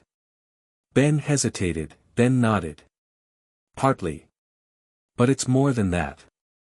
The dimensional network we created needs to be monitored, protected. If something goes wrong with it, both our universes could be threatened again." "And you appointed yourself interdimensional guardian?" Max asked skeptically. "No one appointed me," Ben replied. "But I helped create it. I'm partially responsible for it." He glanced down at the Omnitrix. "And apparently, this thing is still connected to it whether I like it or not." Gwen approached, showing him the tablet. "These readings might support your theory. We've been tracking residual energy from the dimensional event that took you. It stabilized into a coherent pattern, almost like a road map between universes." Ben studied the display, recognizing the geometric pattern he'd seen within the first seal. "The network. You're seeing the actual structure we created." "If that's true," Max said slowly, "then it might be possible to use these coordinates to establish controlled interdimensional travel." "But Ben, the energy requirements would be enormous." "The Omnitrix might provide that energy," Ben suggested. "It's already broadcasting on the network frequency. If we could amplify that signal somehow." A sudden alarm cut through their discussion. Red warning lights flashed throughout the facility as the automated system announced, "Temporal anomaly detected. Unknown chronological distortion in Sector 7.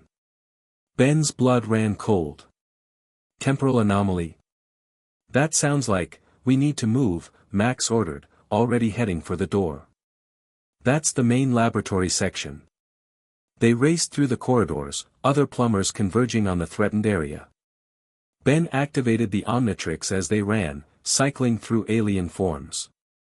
If this is who I think it is, he called to Gwen and Max, then we're dealing with someone extremely dangerous. A time manipulator named Ian. He was behind the dimensional crisis in the other universe. How would he get here? Gwen asked, mana energy already glowing around her hands in preparation for battle. The network, Ben realized grimly.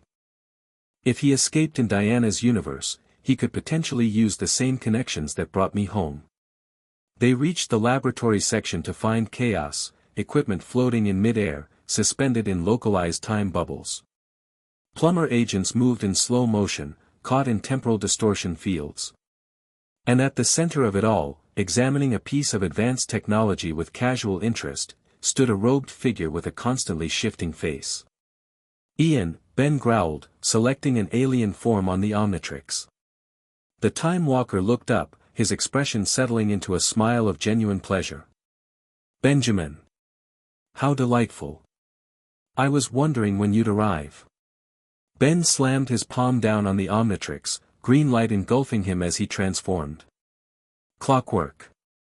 The mechanical alien's copper body gleamed under the emergency lights, the key-like protrusion on his head beginning to spin. Should have known you wouldn't stay locked up for long. Temporal restraints designed by Batman, Ian replied dismissively. Clever, but fundamentally flawed. They failed to account for nonlinear chronological phasing. Gwen's hands glowed brighter with mana energy. Step away from the equipment, Time Walker. Ian glanced at her with mild interest. The Anodite hybrid. Your existence is quite the dimensional anomaly itself, you know. Energy beings crossing into material form, fascinating violation of universal constants. Flattered, Gwen replied dryly. Now put down the quantum oscillator before I show you just how anomalous I can be.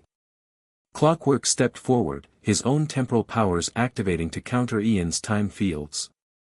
The suspended equipment gradually lowered to the ground, and the trapped plumbers began moving at normal speed again. Whatever you're planning, it ends here, Clockwork declared, his mechanical voice resonating with authority. You've already failed once. The dimensional network is stable, you can't collapse the universes now. Collapse? Ian laughed. Oh, Benjamin, you still don't understand. I never wanted to destroy the multiverse. Merely, reorganize it. He gestured to the equipment around him. What you and the Amazon created is actually quite elegant. A network of connected but independent realities, maintaining their individual integrity while allowing regulated interaction. Then what are you doing here? Max demanded, plumber weapon trained on the intruder. Research, Ian replied simply.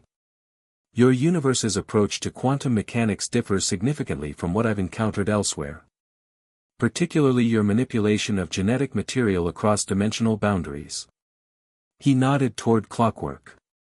The Omnitrix being the prime example. So you broke into Plumber headquarters for a science project?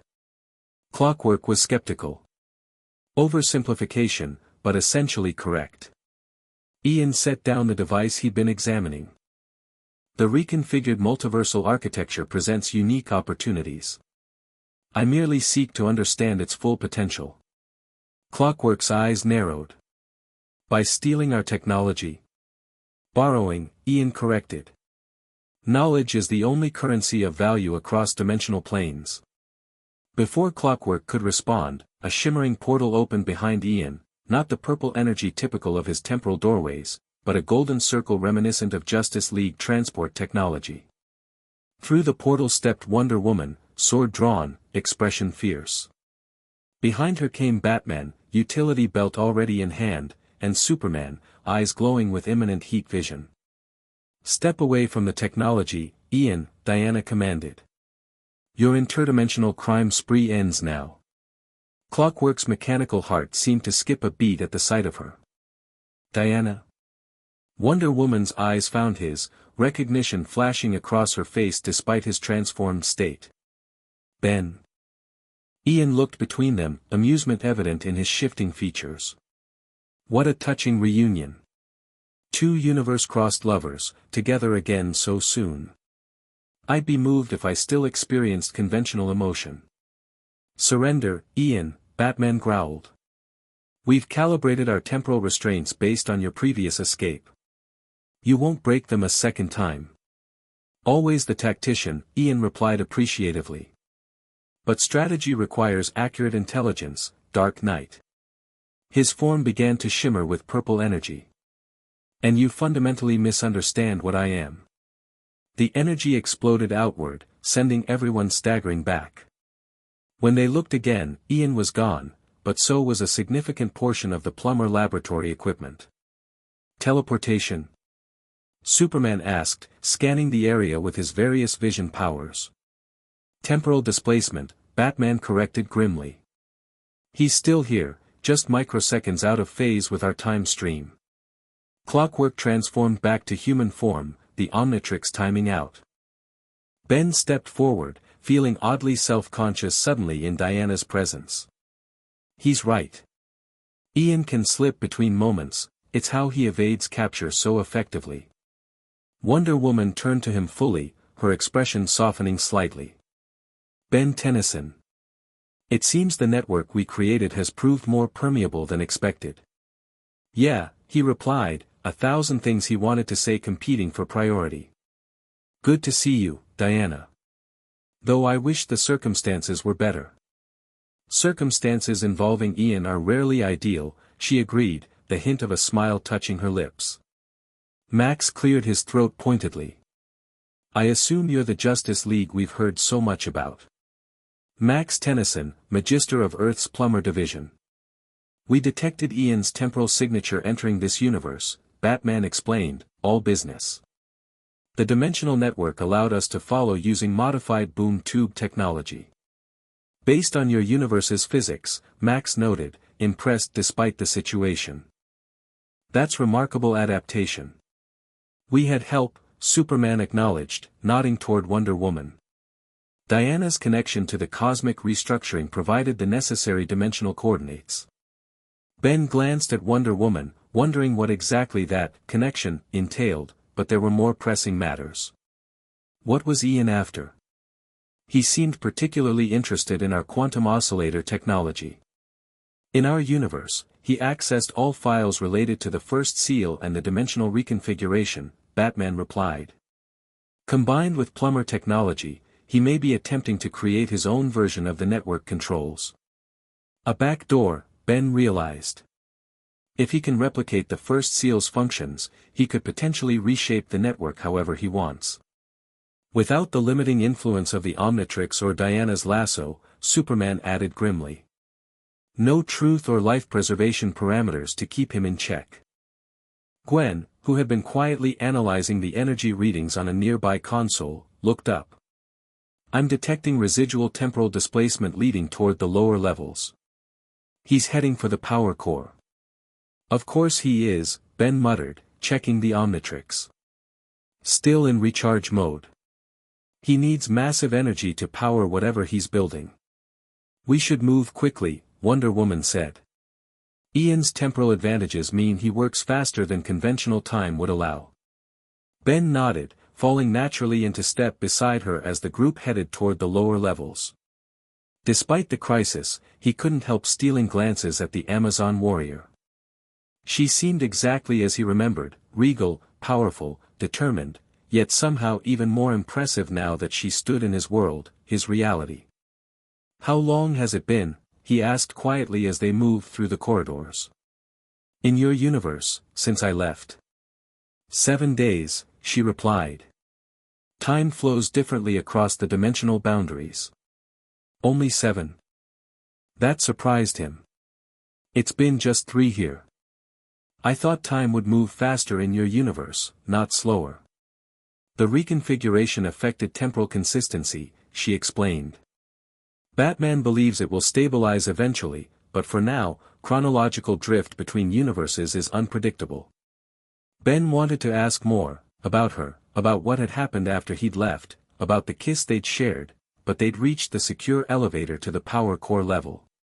Professional concerns had to take priority over personal ones. Access granted for Magister Tennyson, the automated system announced as Max placed his hand on the security panel. The elevator doors slid open, revealing a short corridor leading to the facility's main power chamber. "Be ready for anything," Max warned as they entered. "The core generates enough energy to power half the eastern seaboard. In the wrong hands, it could power interdimensional manipulation on a massive scale," Batman finished, readying several specialized batarangs. "Enough to potentially override the network's stability protocols." They reached the power chamber door to find it already open, security systems disabled. Inside, the massive reactor hummed with barely contained energy, blue light pulsing from its central column. And before it, working with impossible speed, stood Ian, his hands blurring as he connected plumber technology to a device of his own design.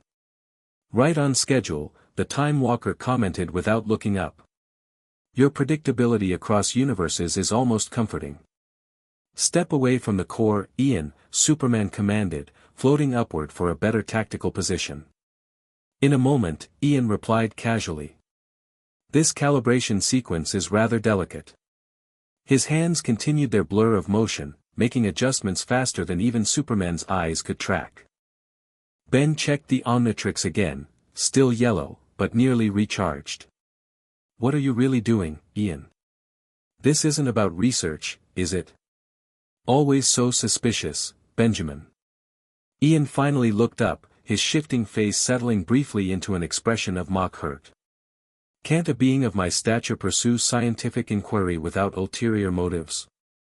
Not when that inquiry involves stealing technology and breaching secure facilities," Wonder Woman replied, her lasso beginning to glow as she uncoiled it from her hip. Ian sighed dramatically.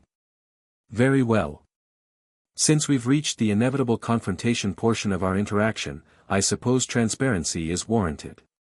He gestured to the device he was constructing, a complex arrangement of plumber technology surrounding what appeared to be a miniature version of the first seal. "I call it the Dimensional Regulator," he explained. "A control node for the network you so helpfully created. It won't collapse the multiverse, merely allows selective adjustment of barrier permeability between specific universes. Allowing you to choose which realities can interact," Batman deduced. "Creating a hierarchical structure with your preferred universes at the top." "Precisely." Ian seemed pleased by the deduction. "Not destruction, organization. Controlled evolution rather than chaotic natural selection among dimensional planes." "Still playing God with entire universes," Ben observed, the Omnitrix finally turning green. "Still not happening." He activated the device, transforming in a flash of green light. "Humongosaur." The dinosaur-like alien immediately charged forward, massive fists raised to smash Ian's contraption. The Time Walker raised a hand casually, and purple energy enveloped Humongosaur, freezing him in mid-stride. "Predictable choice, Benjamin. Brute force when subtlety would serve better." Wonder Woman's lasso snaked out, wrapping around Ian's arm. The golden cord glowed brightly on contact, disrupting his temporal field. Humongosaur broke free of the stasis effect, resuming his charge. "The Amazon's divine truth against temporal manipulation," Ian noted, wincing slightly at the lasso's burn. "Fascinating metaphysical interaction.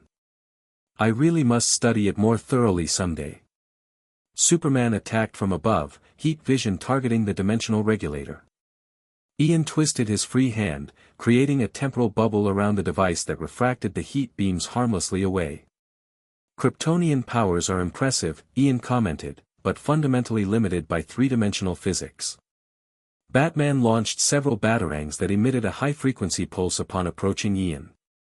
The Time Walker grimaced as the devices disrupted his concentration, his temporal manipulations wavering. "The Dark Knight relies on science rather than power," Ian acknowledged. "More effective, if less spectacular." Gwen joined the attack, pink mana energy encasing the dimensional regulator, attempting to pull it away from the power core. Let's see how your time tricks handle magic, creep. Ian's eyes widened slightly at the magenta energy.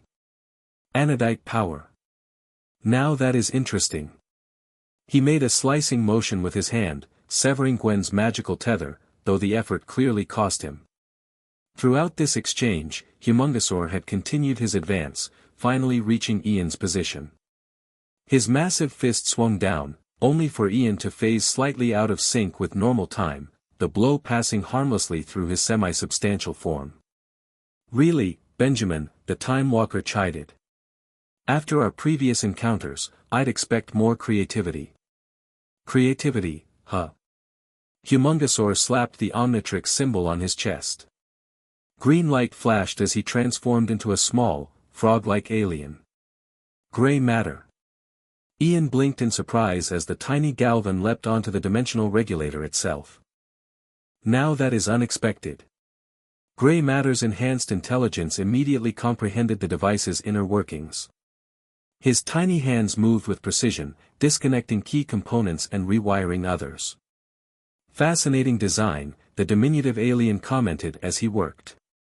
Utilizing quantum entanglement to establish dimensional synchronicity while bypassing the network's ethical constraints. Almost elegant, if it weren't so megalomaniacal. Step away from my work, Galvan, Ian warned, reaching for gray matter only to be intercepted by Wonder Woman's shield, which struck his hand with divine force.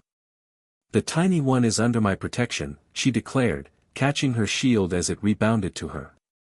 Gray matter glanced up, offering Diana a small smile of gratitude before returning to his sabotage. Just a few more adjustments and, there.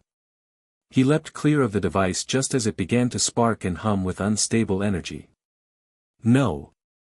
Ian lunged for the regulator, but Superman intercepted him, a well-placed punch sending the Time Walker flying backward into the chamber wall. The dimensional regulator sputtered, purple and green energy crackling around it in increasingly erratic patterns.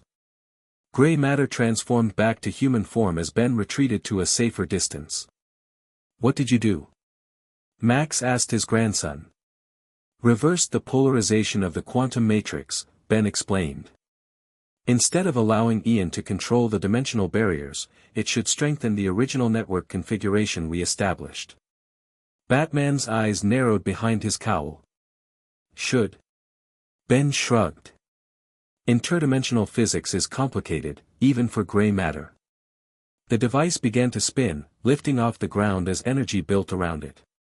Ian struggled to his feet, genuine alarm replacing his usual smugness. You fool, he shouted at Ben.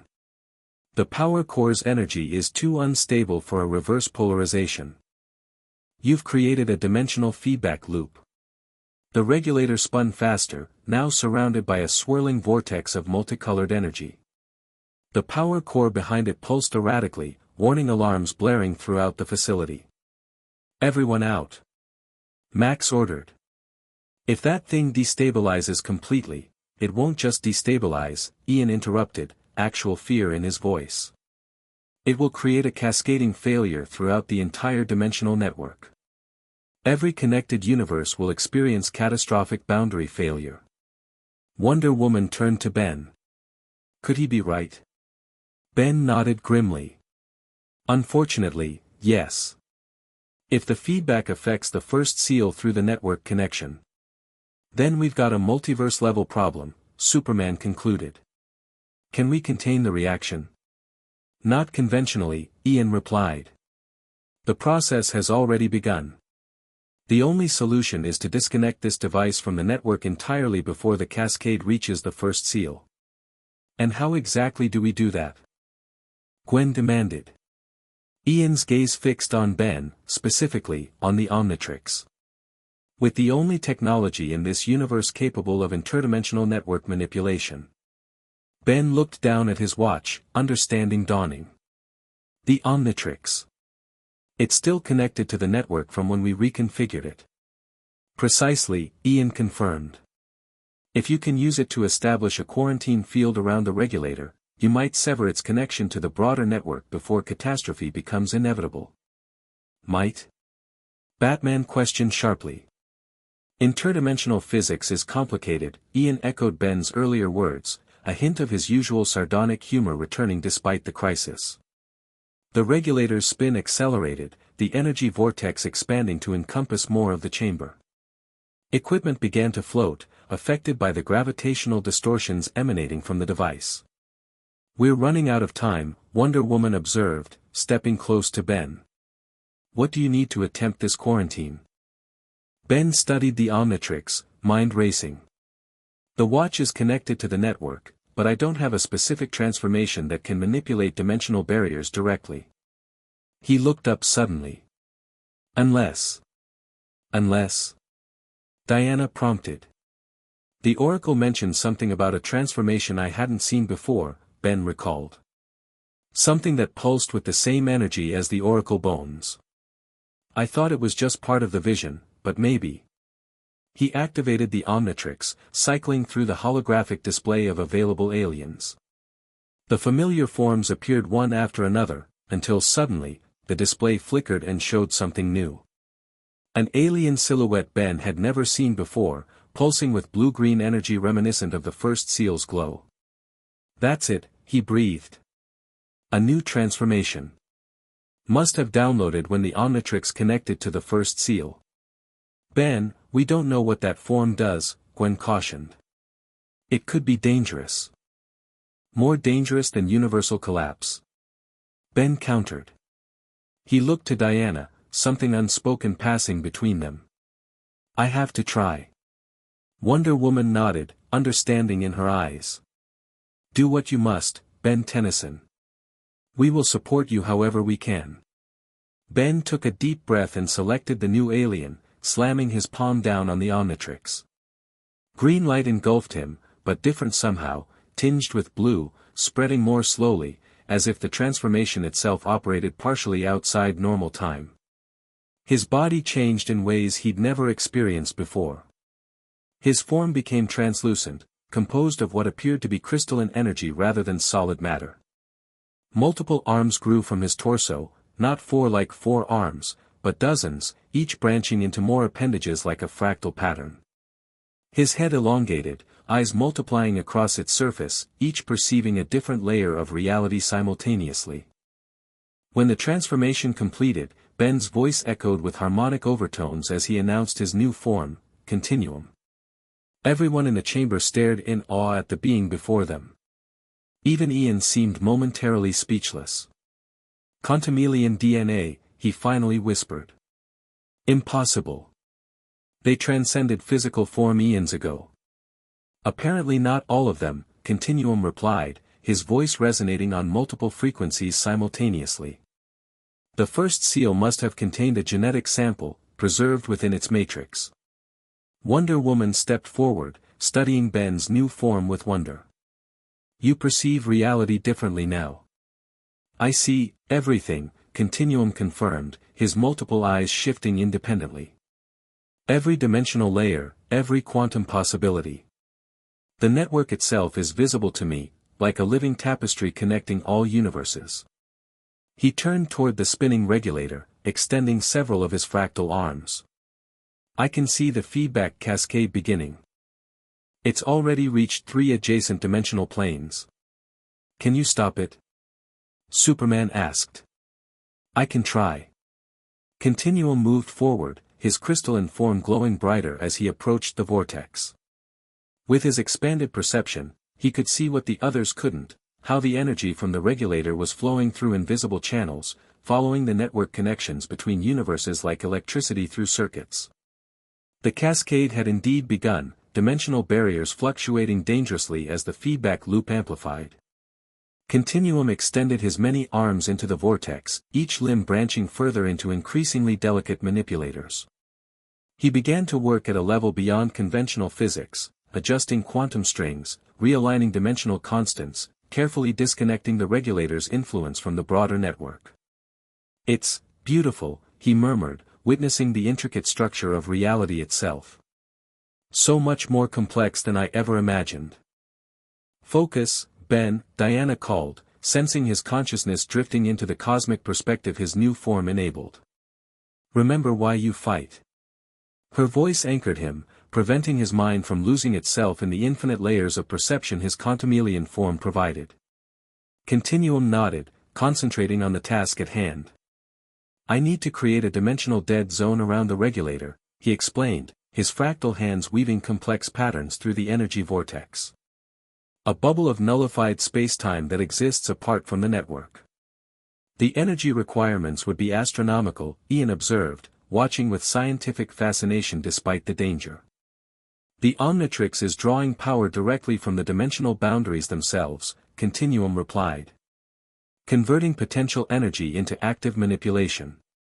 He glanced at Wonder Woman. Diana, I need your lasso. Its truth-based energy will help stabilize the quarantine field. Without hesitation, Wonder Woman uncoiled her golden lasso and approached the vortex. Guide me, Ben. Wrap it around my primary arms, Continuum instructed. The divine energy will create a foundation for the dimensional separation. Diana moved with warrior's precision, casting her lasso in a complex pattern that encircled Continuum's central limbs. The golden cord glowed brilliantly as it made contact with his crystalline form, divine truth energy flowing through his multidimensional structure. Perfect, Continuum breathed. With Diana's lasso augmenting his capabilities, he began to draw the chaotic energy inward, containing it within an increasingly stable field of his own creation. The others watched in amazement as the swirling vortex gradually contracted, the wild energy patterns becoming more organized under Continuum's guidance. The dimensional regulator at the center slowed its spinning, its connection to the power core fluctuating as the quarantine field took shape around it. It's working, Batman observed, monitoring readings on a plumber device Max had provided. The dimensional feedback is decreasing across all detected planes. Ian stepped closer, his scientific curiosity evidently overwhelming his self-preservation instincts. Remarkable. He's creating a pocket dimension, a space between spaces where the regulator can safely discharge without affecting the network. Continuum felt the process nearing completion, the quarantine field stabilizing around the regulator. But as the pocket dimension formed, he sensed a complication. The field required an anchor point, a consciousness to maintain its separation from the broader multiverse. There's a problem, he announced, his harmonic voice tense with concentration. The pocket dimension needs a custodian, someone to remain within it, keeping it disconnected from the network.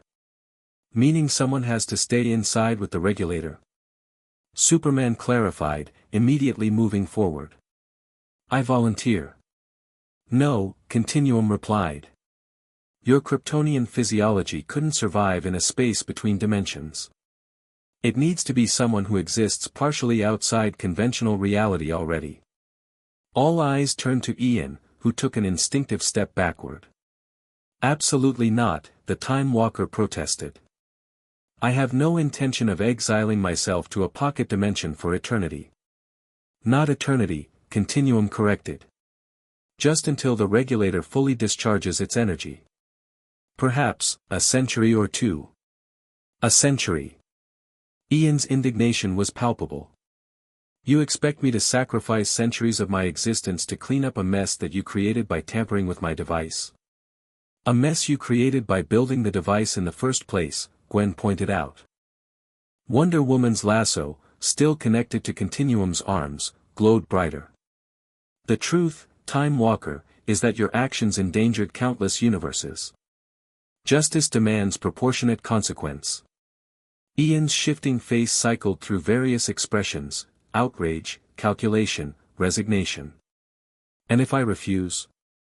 Then we all perish when the dimensional cascade completes, Continuum stated simply. Every universe connected to the network, including any you might consider home, will experience catastrophic boundary failure. For a long moment, Ian stood silent, seemingly weighing his options. Finally, his shoulders slumped slightly. Very well, he conceded. I will serve as custodian to your pocket dimension. But know this, Tennyson, a century is but a moment to one such as me. When I emerge, our contest will resume. Looking forward to it, Continuum replied dryly. Now step into the field. I can only maintain this configuration for a few more minutes. Ian approached the contracted energy vortex, pausing at its edge. One request, before my incarceration. What is it? Wonder Woman asked warily. Knowledge, Ian replied. Allow me to bring research materials into my prison. If I must spend decades in isolation, let me at least further my understanding of the multiverse. Batman's eyes narrowed. So you can plan more effectively when you return? So I can occupy my mind, Ian corrected. Even beings like myself can experience something akin to madness when deprived of intellectual stimulation. Continuum considered the request, his multidimensional perception allowing him to see the genuine concern behind Ian's request. Limited materials only. Basic scientific texts, nothing involving temporal or dimensional manipulation technology. Acceptable, Ian agreed. Max quickly gathered a selection of data tablets containing general scientific knowledge, astronomy, theoretical physics, mathematics, but nothing that could aid in interdimensional tampering. He handed them to Ian, who tucked them into his robes. A century, you say, the Time Walker confirmed, stepping to the very edge of the energy field. Give or take a few decades, Continuum replied. Time will flow differently within the pocket dimension. Ian smiled thinly. It always does. With a final nod that almost resembled respect, he stepped into the swirling energy. Continuum immediately began closing the dimensional aperture, his fractal hands weaving complex patterns as he sealed the pocket dimension with Ian and the regulator safely inside. Wonder Woman's lasso glowed with increasing brightness, the divine energy providing the final seal to the dimensional prison. With a sound like thunder contained underwater, the energy vortex collapsed inward, contracting to a point of brilliant light before vanishing completely. Where the chaotic maelstrom had been, only a small crystalline orb remained, hovering serenely above the floor. It's done, Continuum announced, his form beginning to flicker as the tremendous energy expenditure took its toll. The pocket dimension is stable, completely isolated from the network. He carefully retrieved Wonder Woman's lasso, returning it to her before staggering slightly. I can't maintain this form much longer. The dimensional perception is overwhelming. Diana stepped forward to steady him as Continuum slapped the Omnitrix symbol on his chest, reverting to human form in a flash of green light. Ben collapsed immediately, Diana catching him before he hit the floor. Ben! Gwen rushed forward, concern etched on her face. I'm okay, he managed weakly. Just, dimensional jet lag times 1,000. That transformation was intense. You perceived reality as the Contumelia do, Superman observed, impressed. Few minds could withstand such expansion of consciousness. Not sure mine did, Ben joked tiredly. Anyone else suddenly questioning whether squares are really square or if that's just how we perceive them? Diana helped him to his feet, her arm remaining around his waist for support. You did well, Ben Tennyson. The multiverse owes you its stability once more. Not just me, Ben replied, looking at her meaningfully. We make a pretty good team, Wonder Woman. Diana, she corrected softly, echoing their exchange in the heart chamber beneath Themyscira. Max approached, picking up the crystalline orb that contained Ian's pocket dimension. This needs secure storage. Preferably something that can withstand a century of interdimensional physics. The Fortress of Solitude has suitable containment facilities, Superman offered. Kryptonian technology designed to house extradimensional entities. Or the Batcave, Batman suggested. I've developed specific countermeasures for temporal anomalies after our previous encounters with chronokinetic beings. Themyscira might be most appropriate, Wonder Woman countered. The divine barriers that protect the island naturally stabilize dimensional fluctuations. Ben listened to the discussion with half an ear, his thoughts elsewhere. The crisis was resolved, again, but the fundamental question remained unaddressed. With the Justice League here, a portal clearly established between universes, what happened next? Would Diana and the others return to their universe? Would the connection between worlds remain open or close once more? As if sensing his thoughts, Diana met his gaze. Something passed between them, understanding, question, possibility. Perhaps, she said, addressing the group but looking at Ben, we should discuss broader implications. The dimensional network remains active, connecting our universes in ways we're only beginning to understand. Some form of interdimensional alliance seems logical, Batman agreed. Regular communication, shared protocols for multiversal threats. The plumbers would be natural partners for the Justice League, Max suggested. Our organizations have similar missions, just in different realities. As the others discussed logistics, Diana gently guided Ben a few steps away from the group. You're troubled, she observed quietly. Not troubled exactly, Ben replied. Just, uncertain. Yesterday, or 7 days ago, depending on which universe you're counting from, we said goodbye thinking it might be forever. Now here you are, dimensional travel apparently working fine between our worlds, and I'm wondering. What comes next? Diana finished for him. Yeah.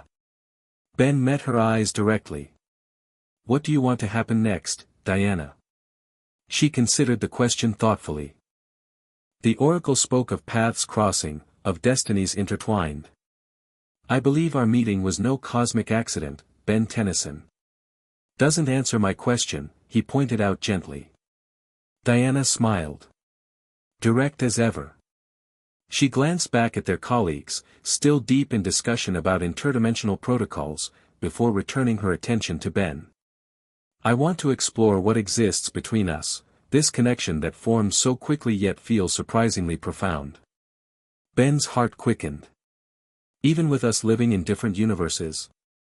The network you created allows passage between our worlds, she reminded him. And I am an Amazon princess with access to Justice League technology.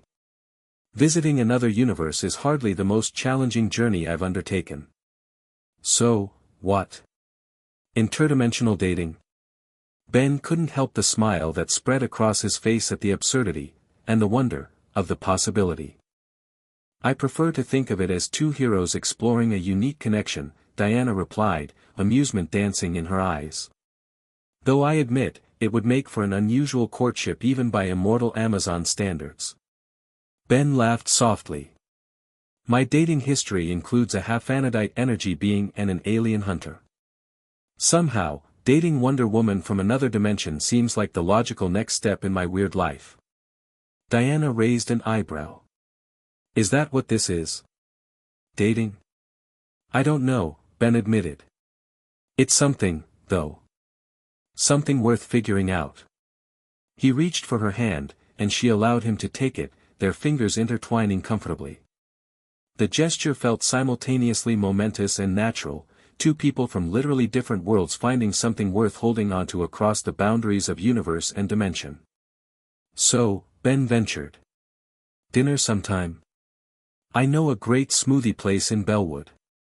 Though fair warning, Mr. Smoothie might be a cultural shock after Themysciran cuisine. Diana laughed, the sound warm and genuine. I would like that, Ben Tennyson. And perhaps afterward, you might visit Themyscira again, this time without dimensional catastrophe looming over us. Meeting your mom under less end of the multiverse circumstances. Terrifying, but I'm game. Their private moment was interrupted as Batman approached, his expression as unreadable as ever behind the cowl. We've reached a preliminary agreement, he informed them. The Justice League and the plumbers will establish formal communication protocols. Regular interdimensional consultations, shared intelligence on multiversal threats, designated liaison officers. Liaison officers? Ben repeated. Batman nodded. Representatives who will spend time in the partner universe, learning its unique challenges and capabilities. Superman has volunteered from our side. He paused, looking between Ben and Diana. Wonder Woman suggested you might consider representing the plumbers in our universe, Tennyson. Ben blinked in surprise, turning to Diana. You did? Your experience with both worlds makes you uniquely qualified, she replied diplomatically, though the slight curve of her lips suggested additional motivations. Plus, you know, Superman added as he joined them, having someone with the Omnitrix available if dimensional issues arise again would be strategically valuable. Strategic value. Right. Ben couldn't keep the grin from his face. I'd have to discuss it with Grandpa Max, of course. And figure out logistics. I can't exactly abandon my responsibilities here completely. Split time, Batman suggested pragmatically. Alternate weeks or months between universes. We can synchronize dimensional transits to minimize chronological drift. The casual way they discussed interdimensional travel, as if commuting between universes was just another logistical challenge to solve, struck Ben as both absurd and wonderful. Yesterday, he'd thought he might never see Diana again. Now they were planning what amounted to an interdimensional exchange program. I'm in, Ben decided. Assuming Grandpa approves. Being liaison to the Justice League sounds like a pretty amazing job description. Diana's smile widened slightly. Then it settled. You'll visit our universe, and I shall visit yours. A mutual exchange of knowledge and perspective. The way she said perspective made it clear that professional obligations weren't the only exchange she envisioned. Ben felt a warmth spreading through him that had nothing to do with the Omnitrix's energy. As the others continued finalizing details, Ben found himself gazing at the crystalline orb containing Ian's pocket dimension.